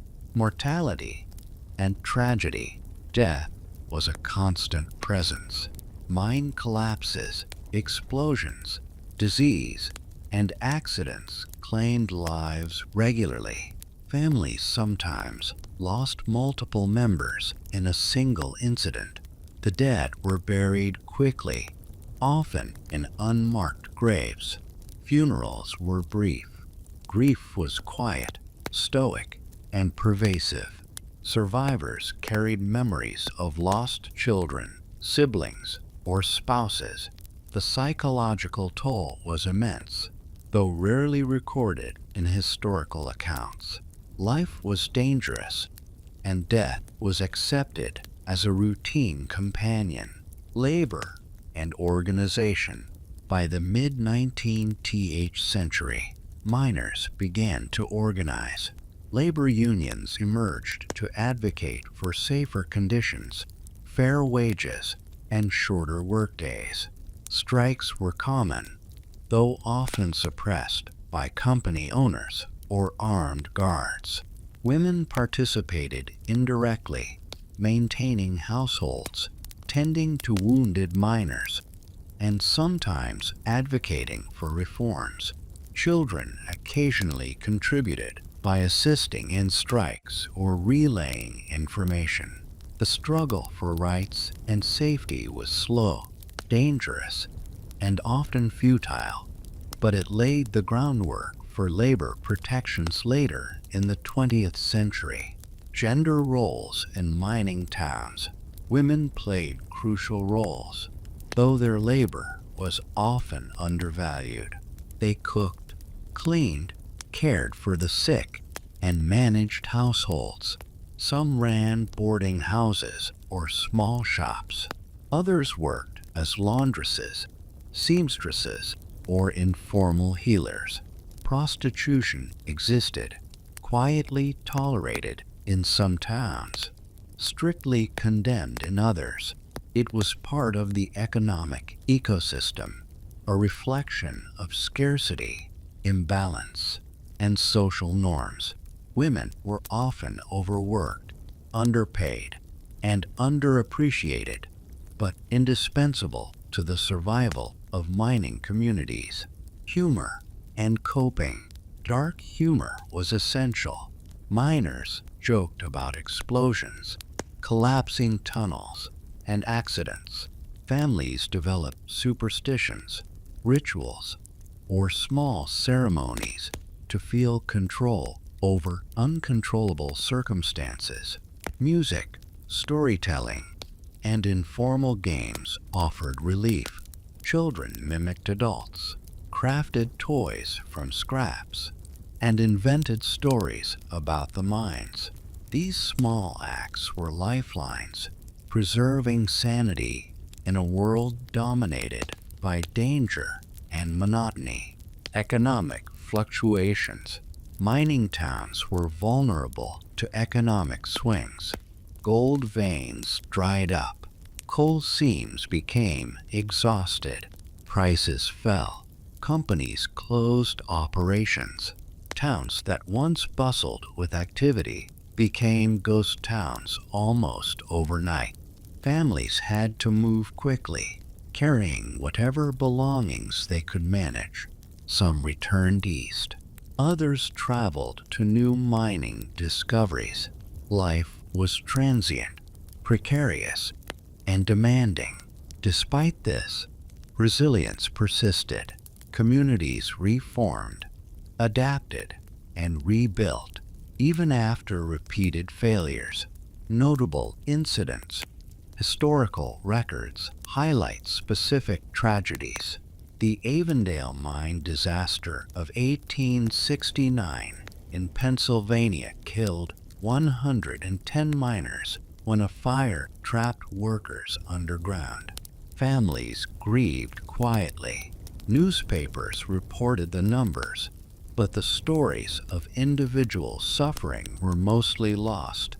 The Centralia coal mine fire of 1860s, 1870s destroyed underground infrastructure and displaced hundreds, though few records describe the personal toll on families. Accidents in gold and silver mines were frequent, though often documented only in local newspapers, with little attention to children or women affected indirectly. The legacy of mining towns. Mining towns shaped the industrial era, both physically and socially. They contributed to national economies, technological advancements, and infrastructure. They also left a trail of suffering, loss, and resilience. Children, women, and men endured extreme conditions to extract wealth for others. Families adapted, communities organized, and cultures persisted despite adversity. The towns themselves often disappeared, leaving only ruins, cemeteries, and stories whispered in historical archives. Reflection for tonight. Tonight, imagine a miner crawling through darkness, a child hauling coal, a woman tending a makeshift home. Imagine families sitting together after long days, eating meager meals, whispering stories, laughing quietly at absurdities, and mourning losses. Life in 19th century mining towns was difficult, dangerous, and fleeting, yet it was human, full of resilience, adaptation, and quiet courage. As you drift off tonight, think of these people, their sweat, their fear, their determination, their moments of humor and tenderness. They are the quiet witnesses to a world that demanded everything and gave little in return. And sometimes, if you listen closely, you can still hear their whispers in the wind over old ruins, persistent, patient, and entirely human. Part 10. Orphans of Industrial Cities. Hey guys, tonight we drift gently into the streets, alleys, and workhouses of 19th century industrial cities, a world of soot, clatter, and narrow streets where childhood was often brief and survival depended on cunning, endurance, and sometimes sheer luck. We're talking about the orphans, the children left behind by death, poverty, or neglect. Children who lived in orphanages, workhouses, or on the streets. Children whose stories are rarely told, whose names often vanish, and whose lives were marked by routine, hardship, and quiet resilience. So dim the lights, settle in, and let's float slowly into the urban shadows of the industrial age. The rise of industrial cities. The Industrial Revolution drew people from farms to cities in search of work. Factories, mills, and mines demanded labor. Housing was scarce. Sanitation was poor. Diseases spread quickly. Death rates in cities were high.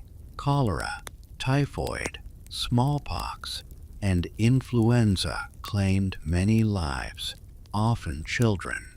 Poor families sometimes couldn't care for surviving children. Others lost parents suddenly to accidents, disease, or work-related hazards. Orphans were everywhere.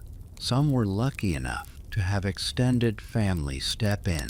Others ended up in workhouses, orphanages, or on the streets, a precarious existence shaped by necessity and society's indifference. Life in orphanages and workhouses. Orphanages and workhouses were designed to provide shelter, food, and discipline, but comfort and warmth were often scarce. Children were divided by age and gender. The youngest might be crammed into dormitories, sharing narrow beds. Older children often worked within the institution. Laundry, kitchen, maintenance, or simple manufacturing. Discipline was strict. Misbehavior or attempts at rebellion were met with corporal punishment, extra chores, or isolation. Privacy was non-existent. Children ate, slept, and worked under constant supervision. Meals were functional. Bread, gruel, potatoes, watery soup. Nutrition was minimal, and illness spread quickly. Many children grew up stunted, underweight, or chronically sick. Education was uneven. Some orphanages offered basic literacy, arithmetic, and religious instruction. Others treated education as optional, secondary to labor and obedience. Playtime was minimal. Children had few toys, little outdoor space, and no time for leisure. Yet they found ways to amuse themselves quietly. Whispered games, small pranks, songs, or storytelling in the dormitory at night. Street orphans. Not all children were lucky enough to be institutionalized. Many lived on the streets, navigating alleyways, markets, and dockyards. Street life demanded skill and cunning. Children begged, stole, or performed odd jobs for food and coin. They sold matches, cleaned boots, or carried parcels. Some became messengers, chimney sweeps, or newsboys. These children were exposed to extreme danger, traffic, crime, disease, and harsh weather.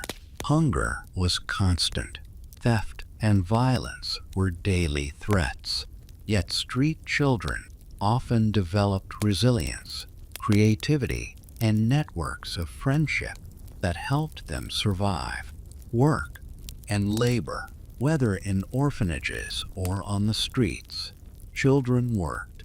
In workhouses, they sewed, cooked, cleaned, and tended animals. In factories, they operated machinery, carried coal, or sorted textiles. Street children ran errands, hawked goods, or scavenged. Workdays were long, often exceeding 12 hours. Supervisors were harsh, indifferent, or abusive. Children learned quickly. Efficiency and obedience were survival tools. In factories, injury was common. Fingers, toes, and limbs could be lost. Illness and exhaustion were constant companions. Survival required careful attention, speed, and endurance. Health and mortality. Orphans faced extreme health challenges. Crowded dormitories and poor ventilation encouraged respiratory diseases. Malnutrition weakened immune systems. Cholera, typhoid, influenza, and tuberculosis were frequent killers. Medical care was minimal. Children often relied on home remedies, nurses with limited training, or fellow orphans as assistants. Death was common, but often quietly recorded. If at all, funerals were brief. Grief was private, stoic, and pervasive. Coping, humor, and resistance. Children developed ways to cope. Humor was common. Dry jokes, sarcastic observations, or pranks helped maintain morale. Storytelling allowed them to escape mentally from grim surroundings. Some whispered songs or poems in dormitories or alleys, small acts of defiance that reminded them they were still children, still human. Friendships and alliances were essential. Children protected one another, shared food or clothing, and provided emotional support. Networks formed organically, sometimes lasting a lifetime. Small acts of rebellion were common. Sneaking extra food, hiding letters from family, or creating secret spaces in dormitories. These acts preserved identity and agency. Tiny rebellions against an otherwise controlled existence. Gender and survival. Boys and girls faced different challenges. Boys often performed physical labor, hauling, cleaning, or factory work. They faced higher risk of injury, but sometimes more mobility and autonomy. Girls worked in kitchens, laundries, or as domestic helpers. Some became apprentices in trades. Others worked as servants or, reluctantly, in prostitution. Danger, exploitation, and exhaustion were common. Both genders faced stigma, invisibility, and social marginalization. Their contributions and struggles were rarely acknowledged in contemporary accounts. Adoption, fostering, and exploitation. Some orphans were adopted or fostered. Outcomes varied. Some found supportive families and stability. Others were exploited for labor, emotional control, or profit. Child servants were common, sometimes treated better than factory or street children, sometimes worse. Religious and philanthropic institutions sometimes intervened, but moral oversight often lacked real understanding or compassion. Discipline remained harsh.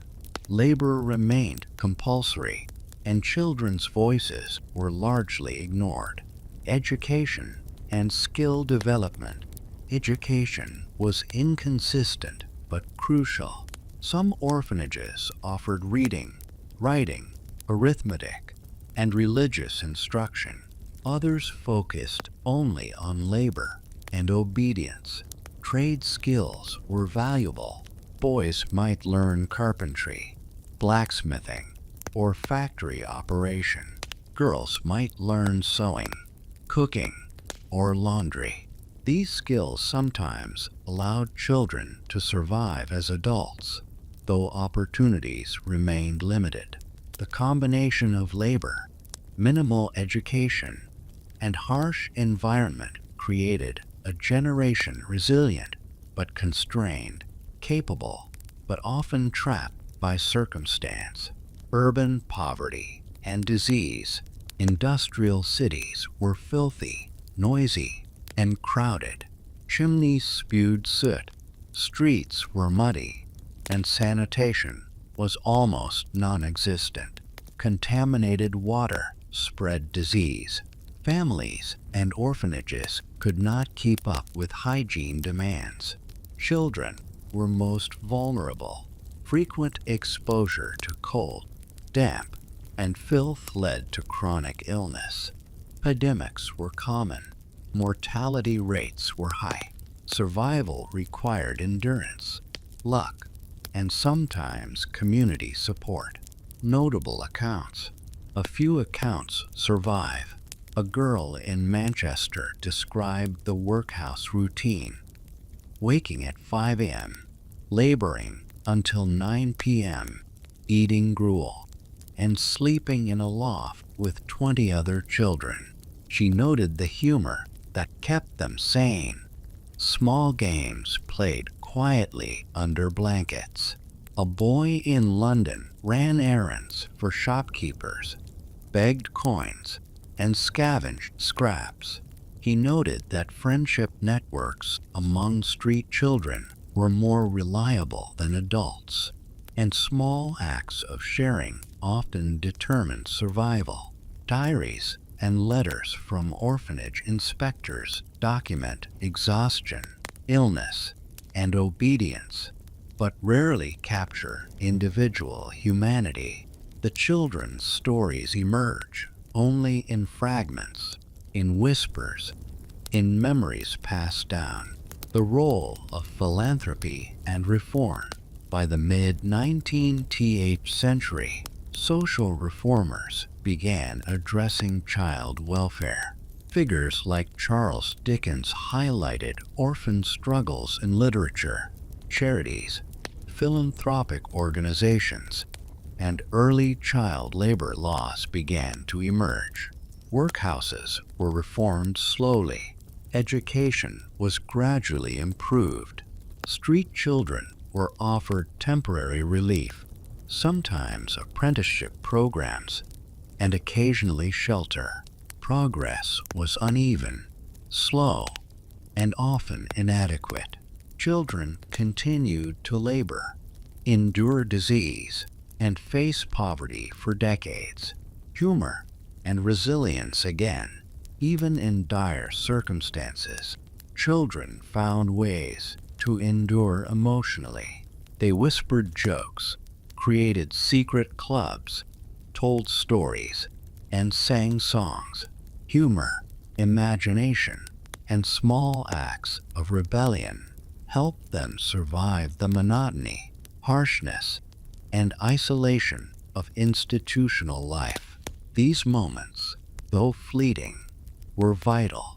They preserved a sense of self in a world determined to erase childhood. Legacy of orphans. The orphans of industrial cities left subtle but lasting impacts. They fueled labor markets, maintained households, and contributed to emerging industries. They influenced urban culture, social networks, and eventually the push for reform. Their stories remind us that industrial progress was built not only on machines and factories, but also on invisible, often forgotten human labor, small hands, exhausted bodies, and quiet endurance.